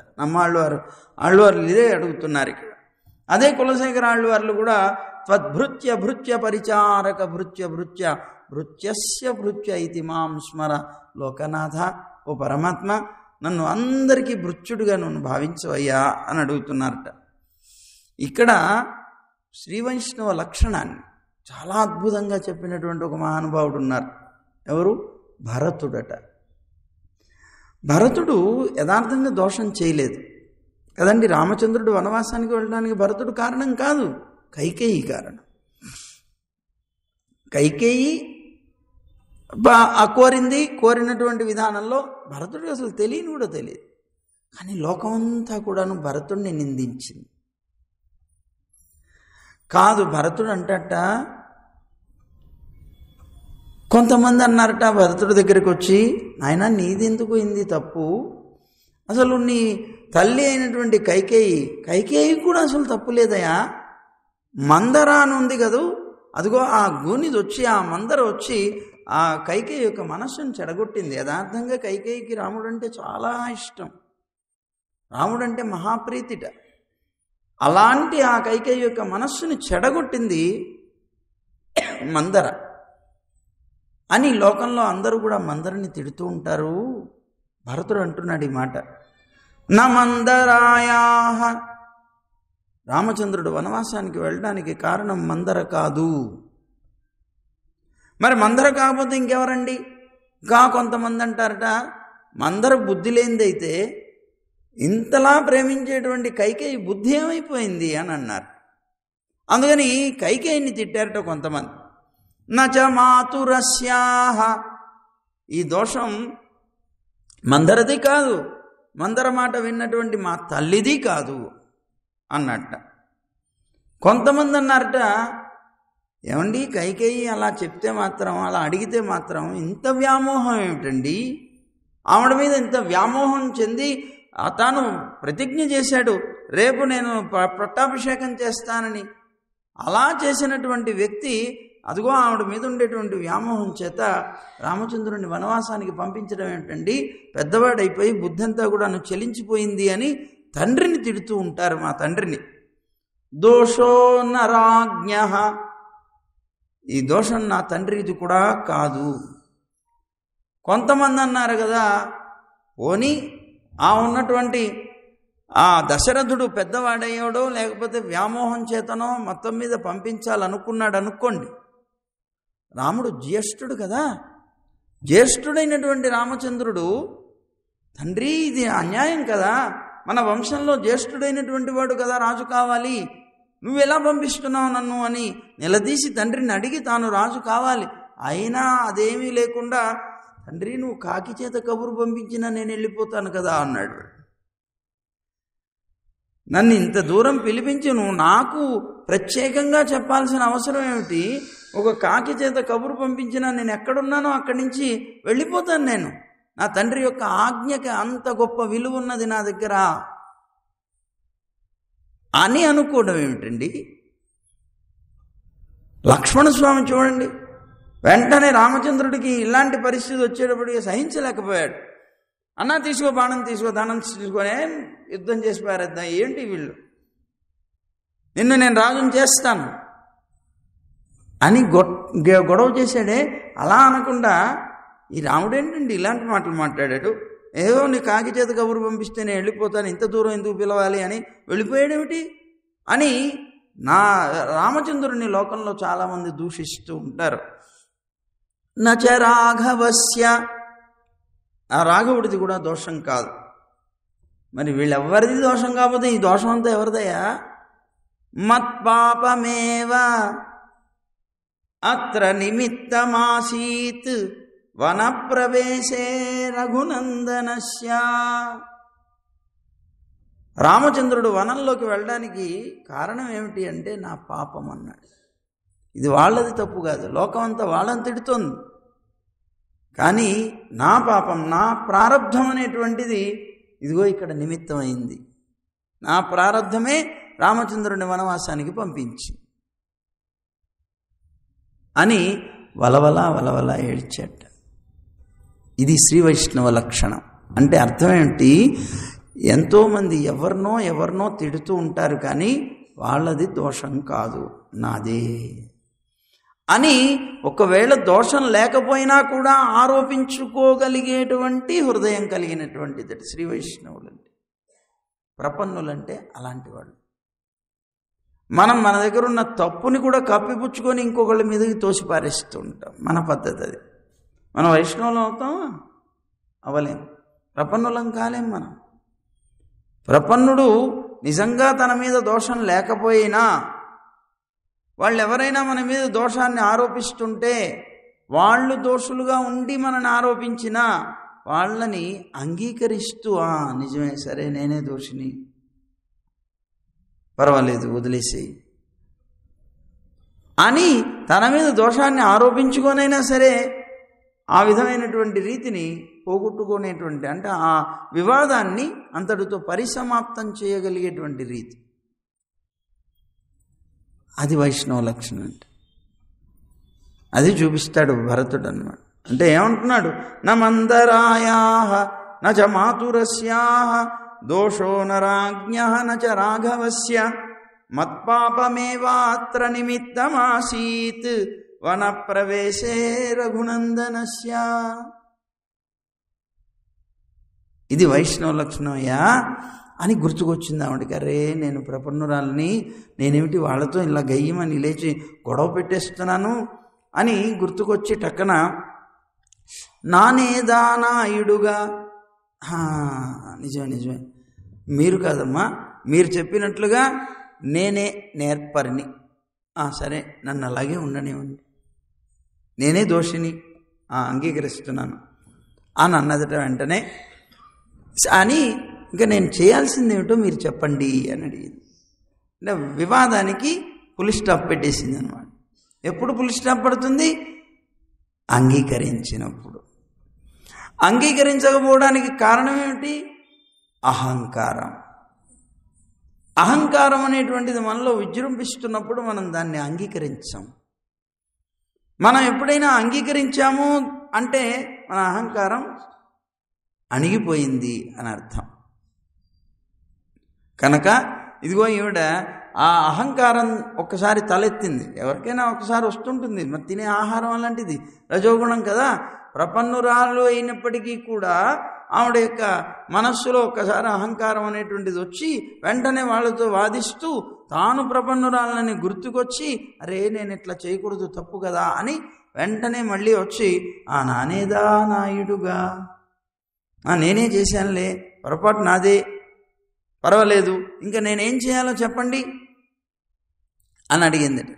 ఒల్లై నీ పోదాయ్, నువ్వు చేయవలసింది ఇతరత్ర ఏమీ లేదు, శీఘ్రంగా లేచి రావమ్మా, ఈ వాదనలన్నీ ఆపేసి లేచిరా అంటున్నారట. వైష్ణవ గోష్ఠిలో చేరడమే ఒక అతిశయం, ఒక గొప్పతనం జీవితానికి. భాగవతోత్తముల యొక్క గోష్ఠిలో చేరగలిగితే చాలట మనం, అదే గొప్పది. కనుక అలాంటి ప్రయోజనాన్ని పొంది నువ్వు వచ్చి మాతో కలిసి చేరు అన్నారట. నువ్వు కనుక రావటం ఆలస్యం అయితే, నువ్వు ఒక్క క్షణం ఆలస్యం చేసినా మాకిది ప్రాణహాని అన్నది, నీకు అనర్థమే కలుగుతుంది. ఎందుకు? నువ్వు రాకపోతే మాకు ప్రాణహాని, మేము చనిపోయామనుకో భాగవతుల్ని చంపిన పాపం నీకు వస్తుంది అన్నట్టుగా అన్నమాట. అది నీకు దోషమవుతుంది, అనర్థం అన్నట్ట. అంటే వెంటనే అన్నట్ట, ఉనకెన్న వేరుడమై, అయినా నువ్వు ఒక్కదానివే అలా ఏకాంతంగా పడుకోవడం నీకు మాత్రం ప్రయోజనం ఏమిటి? ఏమండి, స్వయం పాకానికి ప్రాకులాడేటువంటి దానిలాగా ఉన్నావు నువ్వు అన్నారు. స్వయం పాకానికి ప్రాకులాడటం అంటే ఏమిటి? అంటే విందు భోజనం, స్వయం పాకం రెండు ఉన్నాయి. స్వయం పాకం అంటే ఏంటి? ఇంట్లో తాను చిన్న గిన్నె పెట్టుకొని వండుకొని తాను తినడం, తాను ఒక్కడే తలుపేసుకొని హాయిగా తినడం. విందు అంటే 10 మందితో కలిసి కూర్చోవడం. అమ్మా, స్వయం పాకం ఎప్పుడు మంచిది కాదు. ఎప్పుడైనా 10 మందితో కలిసి అనుభవించడమే గొప్పది అని చెప్తూ ఇక్కడ ఉనకెన్న వేరుడమై, నీకు మాత్రం ఏం ప్రయోజనం చెప్పు? వేరేగా ఉండి మా గోష్ఠిలో కలవకుండా నువ్వు ఒక్కదానివి అలా అనుభవిస్తూ ఉన్నావే అని వీళ్ళందరూ కూడా అడిగారట. అడిగితే సరే వెంటనే ఆవిడన్నదిట, ఏమీ లేదర్రా, మీరందరూ వచ్చిన తర్వాత ఆ గోష్ఠినంతటిని సేవించుకోవాలి అనేటువంటి తపన చేత కొద్దిసేపు ఆలస్యం చేస్తే అందరూ వస్తారు కదా అనుకున్నాను, అందుకోసం కొద్దిగా ఆలస్యం చేశాను తప్ప ఇంకేం లేదు. సరే సరే ఎల్లారూ పోందారో, రావాల్సిన వాళ్ళందరూ వచ్చేసారా అని అడిగిందట ఈ గోపిక. అంటే ఆ రావాల్సిన వాళ్ళంతా ఎవరు? కృష్ణుడి యొక్క విరహాన్ని సహించలేనటువంటి వాళ్ళు రావాల్సిన వాళ్ళంటే. కృష్ణుడి యొక్క విరహాన్ని సహించలేక అందరూ కూడాను వచ్చారా అంటే వెంటనే అమ్మ అన్నదట, వచ్చారమ్మా, నీ ఇంటి ముందు పడిగాపులు కాస్తున్నారు అందరూ కూడాను. నీకంత విశ్వాసం లేకపోతే పోందెన్నికొల్ అన్నారట. రా బయటికి రా, లేచొచ్చి వాళ్ళందరినీ లెక్క పెట్టుకో అంటే వచ్చిన వాళ్ళు వచ్చారు అని చెప్తూ ఉంటే లోపల ఉన్నటువంటి ఆవిడని ఎందుకు బయటకు వచ్చి లెక్క పెట్టుకోమంటున్నారు అంటే, ఇక్కడికి వచ్చి లెక్క పెట్టుకోమంటంలో ఉన్న ఒక ఈ తత్వం ఏమిటి అంటే, మనకి ఆళ్వందారు స్తోత్రం అని ఒక స్తోత్రంలో ఆళ్వందారులు కోరుతారు పరమాత్మని. సకృత్వదాకార విలోకనాశయ తృణీకృతానుత్తమ భుక్తి ముక్తిభి మహాత్మభిర్మామవలోక్యతాం నయ క్షణేపితే యద్విరహోతి దుస్సహ అని అంటున్నారు. స్వామి, నిన్నొక్కసారి సేవించాలి, ఒక్కసారైనా సేవించాలని ఆశతోటి చాలా శ్రేష్టంగా లోకంలో చెప్పబడేటువంటి భుక్తి, ముక్తి వీటన్నిటినీ కూడాను ఒక గడ్డి పరకల్లాగా భావించి వాటన్నిటినీ కూడాను త్రోసిపుచ్చేటువంటి మహాత్ములు ఎవరైతే ఉన్నారో ఆ మహాత్ముల్ని నువ్వు ఒక్క క్షణమైనా కూడా వదిలిపెట్టి ఉండలేవు. ఇప్పుడు ఇందాక మనం చెప్పుకున్నాం కదా కుచేలురోపాఖ్యానం. కుచేలుడు అలాంటి వాడే కదా. మరి ఆయన భుక్తిని ముక్తిని అన్నిటిని కూడాను గడ్డి పరకల కింద తీసి పారేసి జీవనం సాగిస్తున్నాడు. ఆయనే సంపాదన చేసుకోవాలంటే 100 మందిని మోసం చేయొచ్చు, మోసం చేసి సంపాదన చేసి సుఖంగా బతకచ్చు. కానీ అవన్నీ కాదు. ఆయన వాటన్నిటినీ తృణీకార భావంతో తీసిపారేసి అదిగో ఆ విధంగా ఉన్నటువంటి వ్యక్తులు అయి ఉండాలి. అలా ఉండేటువంటి వాళ్ళని ఒక్క క్షణం కూడా పరమాత్మ వదిలిపెట్టట, వాళ్ళతోటి జీవిస్తాట. అలాంటి మహాత్ముల యొక్క కటాక్షానికి నన్ను పాత్రుని చేయవయ్యా. ఎవరైతే వాటన్నిటినీ ఒక గడ్డి పరక కింద తీసిపారేసి నీ యొక్క అనుగ్రహం కోసం నిరంతరం తపిస్తూ బతుకుతూ ఉంటారో అలాంటి వాళ్ళు ఒక్కసారి నన్ను చూసేలాగా చెయ్యి, వారి యొక్క దృష్టిలో నేను పడేలాగా చెయ్యి, వారి యొక్క కటాక్షానికి నన్ను పాత్రునిగా చెయ్యి అని ప్రార్థించారట మహానుభావులు. అలాగే ఈ గోపిక కూడా వీళ్ళందరినీ వచ్చి చూసుకోండి అంటంలో అర్థం ఏంటి? ఇక్కడ కొన్ని విషయాలు ఉన్నాయి. ఇప్పుడు అలా వచ్చి లెక్క పెట్టుకోవడంలో ఉన్న లాభాలు ఏమిటిటా అంటే ఒక్కొక్కళ్ళే ఆమెని సేవించవచ్చుట. ఆవిడ దగ్గరికి వస్తుంది, వరుసగా నిలబడ్డారు. నిలబడినప్పుడు ప్రతి వాళ్ళ దగ్గరికి వెళ్ళి అమ్మ గోపిక నువ్వా, వచ్చావా, నువ్వు వచ్చావా పలకరించడానికి వీలుంటుందంటే ప్రతివారు కూడాను వాళ్ళ దగ్గరికి వస్తారు కనుక సేవించుకునేటువంటి ఒక భాగ్యం. అలాగే వాళ్ళు పలకరిస్తారు, మీ పేరేమిటి అంటే వాళ్ళ పేరు ఆవిడకి వినిపిస్తారు. వాళ్ళు మన పేరు వింటేనే చాలు మన జీవితం ధన్యమైంది అనుకుంటారు. అలాగా వినిపించవచ్చు.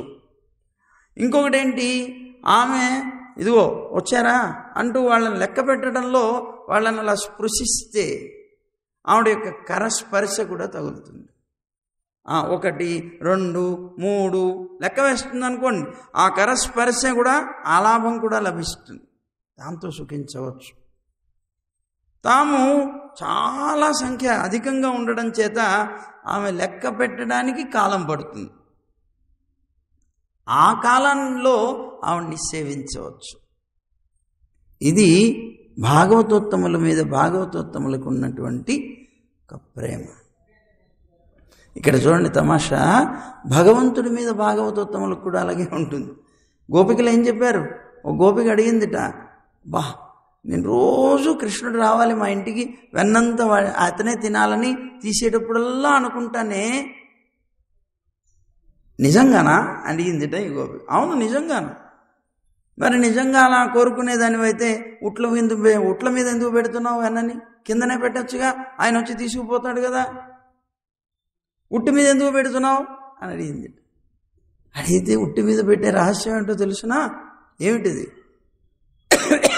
ఉట్టి మీద పెడితే ఆ కృష్ణుడు ఇప్పుడు కింద పెట్టాననుకో, ఆ కడవ అలా పట్టుకుపోతాడు, పరిగెట్టుకుంటూ వెళ్ళిపోతాడు.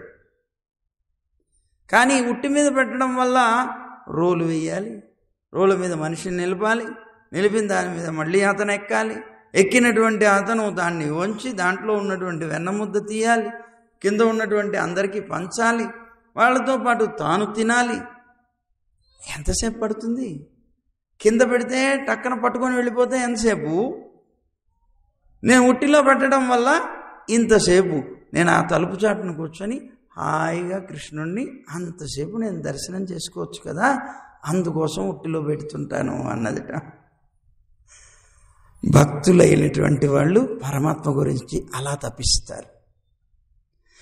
భక్తులు పరమాత్మ కోసం అలా తప్పిస్తే భగవంతుడు కూడా అలా తప్పిస్తాడట. కాదు, భాగవతోత్తముల గురించి కూడా అలా తప్పిస్తారు. అది ఇప్పుడు చెప్తున్నటువంటిది అన్నమాట. ఈ గోపిక భాగవత భక్తి కలిగినటువంటిది కనుక ఆవిడతో ఇదిగో ఇవన్నీ ఈ లాభాలన్నీ కలుగుతాయి. ఆ గోపిక అనుకున్నది కదా, కృష్ణుడు వస్తాడు, ఆయన ఇలా చేస్తుంటాడు, ఆయన చేష్టను చూడొచ్చు, ఆయన ఇలా తీసుకుంటాడు, అలా అవన్నీ సేవించవచ్చు, అంతసేపు పరమాత్మను చూడొచ్చు. అలాగే వీళ్ళ కోరిక అన్నమాట. అందుకని లోపల ఉన్నటువంటి ఆ గోపిక అన్నదిట, సరే సరే మనం అందరం కలిసి చేయవలసినటువంటి పని ఏమిటి అని అడిగింది. అంటే అప్పుడు బయట ఉన్నటువంటి గోపికలు అన్నారట, ఇంకేం చేస్తాం మనకి ఇంకో పనే ఉంది, కృష్ణుని యొక్క గుణాలన్నింటినీ గానం చేయడమే, ఆయన యొక్క వీర చరిత్రలన్నీ పాడడమే. నువ్వు ఒకవేళ మంచి కంఠం కలిగిన దానివి కనుక నువ్వు పాడుతుంటే మేము అందరం వింటాం అన్నారట. ఆ చరిత్రలు ఏమిటి, ఏం పాడాలి నేను అంటే చెప్తున్నారట, వల్లానై కొండ్రానై, బలిష్టమైనటువంటి కువలయాపీఠం అని చెప్పబడేటువంటి ఏనుగుని చంపినటువంటి వాడి యొక్క వీర చరిత్రని పాడాలి అన్నారు. ఓర్ ఆనై కాత్తు ఓర్ ఆనై కొన్రు అని మన పెద్దలు అనుగ్రహిస్తారు. ఓర్ ఆనై అంటే ఏనుగు అనమాట. ఓర్ ఆనై కాత్తు ఒక ఏనుగుని రక్షించట, ఓర్ ఆనై కొన్రు ఒక ఏనుగుని చంపేట. అలా రక్షించినటువంటి ఏనుగు గజేంద్రుడు, చంపినటువంటి ఏనుగు కువలయాపీఠం. అందుకని మన వాళ్ళు పెద్దలు అన్నట్లుగా వీరకృత్యాల్లో ఈ కృత్యం చాలా గొప్పది, అది మనకందరికీ ఉపాధేయం. అందువల్ల మనం అందరం కలిసి ఆయన యొక్క అద్భుతమైనటువంటి ఆ లీలని మనం పాడాలి అన్నారట. ఇంకా ఏం పాడాలమ్మా, మాతారై మాత జిక్క వల్లానై అన్నారట. అంటే శత్రువు యొక్క ఆ శత్రుత్వం ఏదైతే ఉందో అదంతా కూడా నశింపజేయడానికి సమర్థుడైనటువంటి వాడు పరమాత్మ అని పాడాలి. ఎందుకు, శత్రువులు ఎవరు, చాణూరుడు ముష్టికుడు. వల్లానై అన్నారు కదా, ఇది ఏమంటారు, అది ముష్టి యుద్ధం చేసేటువంటి వాళ్ళు అన్నమాట, మల్లురు. అదిగో అలాంటి వాళ్ళని చాణూరుడు ముష్టికుడు అనేటువంటి వాళ్ళిద్దరినీ కూడా చంపడానికి సమర్థుడైనటువంటి వాడు అని అన్నారు. అంటే ఈ రెండిట్లోనూ ప్రధానంగా అక్కడ ఉండేటువంటి చరిత్ర ఏమిటంటే, కృష్ణుణ్ణి ధనుర్యాగం అనేటువంటి మిషతోటి తీసుకురమ్మని చెప్పి పంపించాడు అక్రూరుని. అక్రూరుడు వెళ్ళి తీసుకొని వచ్చాడు. తీసుకొని వచ్చిన తర్వాత కృష్ణుడు వెళ్ళాడు, ఆ ధనస్సును విరక్కొట్టి పారేశాడు. అది ఎప్పుడైతే విరిగిందో, ఎవరి చేత అయితే విరవబడుతుందో అతని చేత కంసుడికి మృత్యు ఉన్నది అనేటువంటి ఒక వార్త అతను ఇంతకు ముందు విన్నాడు. ఆ విరిచిన వాడు కూడా సాక్షాత్తు కృష్ణుడు అనేటువంటి విషయం తెలుసుకున్నాడు. అశరీరవాణి పలికినటువంటి విష్ణువు కృష్ణుడుగా వచ్చాడు అని ఇంతకాలం వింటున్నాడు కనుక అతని చేతనే విరవబడింది అంటే తప్పనిసరిగా అతని చేత నాకు మృత్యు ఉంది అని భయపడ్డాడు. కానీ అక్రూరుణ్ణి పంపించే ముందు ఇలాంటివన్నీ జరుగుతాయని ఒక ఊహ అతనికి ఉన్నది. అందుకని ఏం చేశాడు, ఒకవేళ అతను కనుక లోపలికి వచ్చేట్లయితే అతనికి మల్ల యుద్ధం అనేటువంటిది ఒకటి పెట్టి అతన్ని మల్లురైనటువంటి వాళ్ళ చేత చంపించాలనుకున్నాడు. అసలు లోపలికి రాకుండా ముందుగానే అతన్ని అక్కడ చంపించేటువంటి ప్రయత్నం చేయాలి. కువలయం అనేటువంటి ఒక పెద్ద మదగజం ఉన్నది, ఆ మదగజాన్ని పెట్టి దాని చేత చంపించాలనుకున్నాడు. అనుకొని దానికి ద్వారం ముందుగానే పెట్టించాడు. ఆ ఉన్నటువంటి మావటివాడు దానికి బాగా ఏమంటారు పొగరు తెప్పించాడు, దానికి కావలసినటువంటి ఆహారాన్ని ఇచ్చాడు. అంత పొగరుతో ఉన్నటువంటి ఇది మదంతో కృష్ణుడు రాగానే పెద్దగా గర్జిస్తూ మీద పడబోయింది. సరే, దాంతో కొద్దిసేపు ఆడుకున్నాడు కృష్ణుడు. దాని కిందకి వెళ్ళిపోయి కనిపించకుండా అటు తిరిగి ఇటు తిరిగి దాన్ని గుద్ది ఇవన్నీ చేసి ఆడుకొని చిట్ట చివరికి దాని యొక్క తొండం పట్టుకొని గిర్రను తిప్పి కొట్టేశాడు, చచ్చింది. దానికి ఉన్నటువంటి దంతాలు ఊడపిరికారు. ఆ బలరాముడు కృష్ణుడు ఇద్దరు కూడాను ఆ దంతాలని పట్టుకున్నారు. ఆ దంతాలతోటి లోపలికి వెళ్ళారు. అక్కడ చాణూరుడు ముష్టికుడు మొదలైనటువంటి వీళ్ళు ఉన్నారు, మల్లురు ఉన్నారు. వాళ్ళ దగ్గరికి వెళ్ళి వాళ్ళందరితోనూ యుద్ధం చేశారు. యుద్ధం చేసి వాళ్ళిద్దరినీ కూడాను, వాళ్ళు ఇద్దరు కాదు, దగ్గర దగ్గర జంటలుగా ఉన్నారు వాళ్ళు, 6 దాకా ఉంటారు. వాళ్ళందరినీ కూడాను చంపి పారేశారు. మరి ఎంత గొప్పది ఏమండి, ఒక శత్రువు, ఆ శత్రువు యొక్క గుంపులోకి ఒక వ్యక్తి వాళ్ళల్లోకి వెళ్ళి వాళ్ళని చంపడం అంటే మామూలు విషయం అది. అభిమన్యుడు పద్మవ్యూహంలోకి వెళ్ళి వాళ్ళతో యుద్ధం చేసి వచ్చాడు. వాళ్ళ శత్రువుల యొక్క గుంపులోకి వెళ్ళి వచ్చాడు ఆయన. ఎవరైనా యుద్ధం చేసేప్పుడు వాడు అక్కడ ఉంటే మనం ఇక్కడ ఉంటే యుద్ధం చేస్తాడు. కానీ వాళ్ళల్లోకి వెళ్ళి వాళ్ళతో యుద్ధం చేసి గెలిచి రావడం అంటే సామాన్యమైన విషయం కాదు. కృష్ణుడు ఎక్కడికి వచ్చాడు? ఇప్పుడు మధురకు వచ్చాడు. కంసుడు రేపల్లకి రాలేదు, కృష్ణుడే మధురకు వచ్చాడు. ఆ మధురంతా ఎవడి యొక్క అధీనంలో ఉన్నది? కంసుడి యొక్క అధీనంలో ఉన్నది. అంటే ఆ శత్రువుల యొక్క గుంపులోకి తాను వెళ్ళి ఆ శత్రువుల్ని చంపడం అనేటువంటిది మహావీర చరిత్ర కదమ్మా. అందువల్ల మాతారై మాతజిక్క వల్లానై, ఆ ఉన్నటువంటి మల్లురిని చంపగలిగేటువంటి గొప్ప సామర్థ్యం ఉన్నటువంటి ఆయన యొక్క పేరుని మనం అందరం కూడా నోరారా పాడాలి అని అంటున్నట్ట. మాతారై మాతజిక్క వల్లానై పాడా. వల్లానై మరి ఇంకా ఇంకో మాట వేశారు, మాయనై పాడా. అబ్బో, ఎన్ని రకాల ఆశ్చర్యకరమైనటువంటి చేష్టలు. వయస్సు ఎంత అతంది, ఆ ఏనుగెంత, ఆ ఏనుగు కాలు ఉండే చివరి ఆ వేళ్ళు ఉండేటువంటి భాగానికి కూడా కనిపించినటువంటి వ్యక్తి ఏమిటి, ఆ ఏనుగు యొక్క తొండాన్ని పట్టుకొని గిర్రని తిప్పి కొట్టడం ఏమిటి, దాన్ని చంపడం ఏమిటి, ఆశ్చర్యకరమైనటువంటి చేష్టలు కదా. మల్లురు అందరూ కొండల్లాగా ఉంటారట. ఆ కొండలో మొలిచినటువంటి ఒక చిన్న మొక్కలాగా ఉంటాడు ఈయన, లేత మొక్కలాగా ఉండేటువంటి ఈయన వెళ్ళి ఆ కొండలతో యుద్ధం చేయడం ఏంటి, వాళ్ళని చంపడం ఏమిటి, ఎంత ఆశ్చర్యకరమైనటువంటి చేష్ట. అందువల్ల మాయనై పాడ, ఇలాంటి వీర చరిత్ర కలిగి ఆశ్చర్యకరమైనటువంటి చేష్టలు కలిగినటువంటి ఆ పరమాత్మని పాడటం మనం చేయాలి. అది పాడి ఇంకా మనం బయలుదేరి వెళదాం అని మన అమ్మ బయలుదేరటానికి సిద్ధపడింది కనుక మనం కూడా బయలుదేరటానికి సిద్ధపడదాం. రేపు ఇక గోపికలందరిది అయిపోయింది, వాళ్ళందరినీ కలిపేసుకున్నది. 10 మంది గోపికలు కలిసిపోయారు. కలిసిపోయి ఈ 10 మందిని కూడాను ఆళ్వార్లుగా చెప్తారు. మనకి సమయం చాలదని చెప్పుకోవట్లేదు, ఆ ఆళ్వార్లుగా చెప్తారు. అలా అందరినీ కూడా కలుపుకొని ఆ భాగవత గోష్ఠి అందరూ కూడా కలిసి పరమాత్మ దగ్గరికి వెళుతారు. ఇప్పుడు రేపు పరమాత్మ యొక్క ఇంటికి వెళుతారు. అందువల్ల రేపు విశేష పాసురం అంటారు. ఈ విశేష పాసురాన్ని రేపు మనం అనుభవిద్దాం. సర్వం శ్రీకృష్ణార్పణమస్తు. గోవింద జయ జయ గోపాల జయ జయ,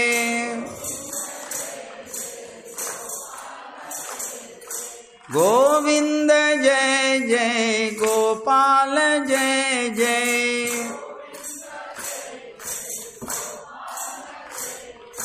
రాధారమణ హరి గోవింద జయ జయ,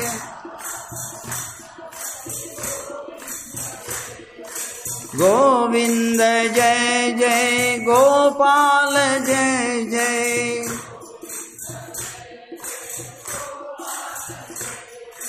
రాధారమణ హరి గోవింద జయ జయ,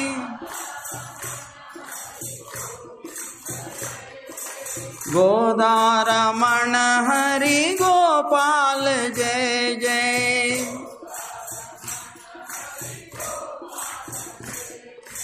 గోవింద గోవింద గోవింద జయ జయ,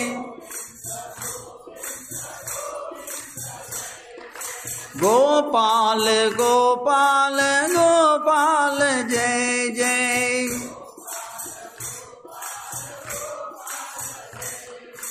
గోవింద జయ జయ గోపాల జయ జయ,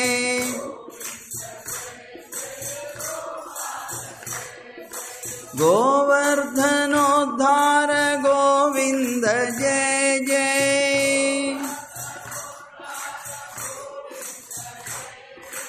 గోపీ మనోహర ముకుంద జయ జయ,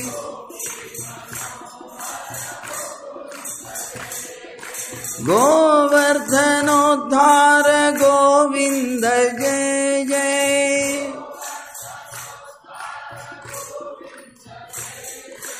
गोपी मनोहर मुकुंद जय जय।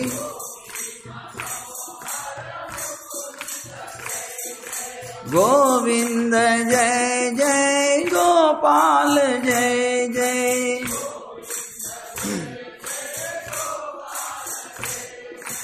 गोविंद जय जय गोपाल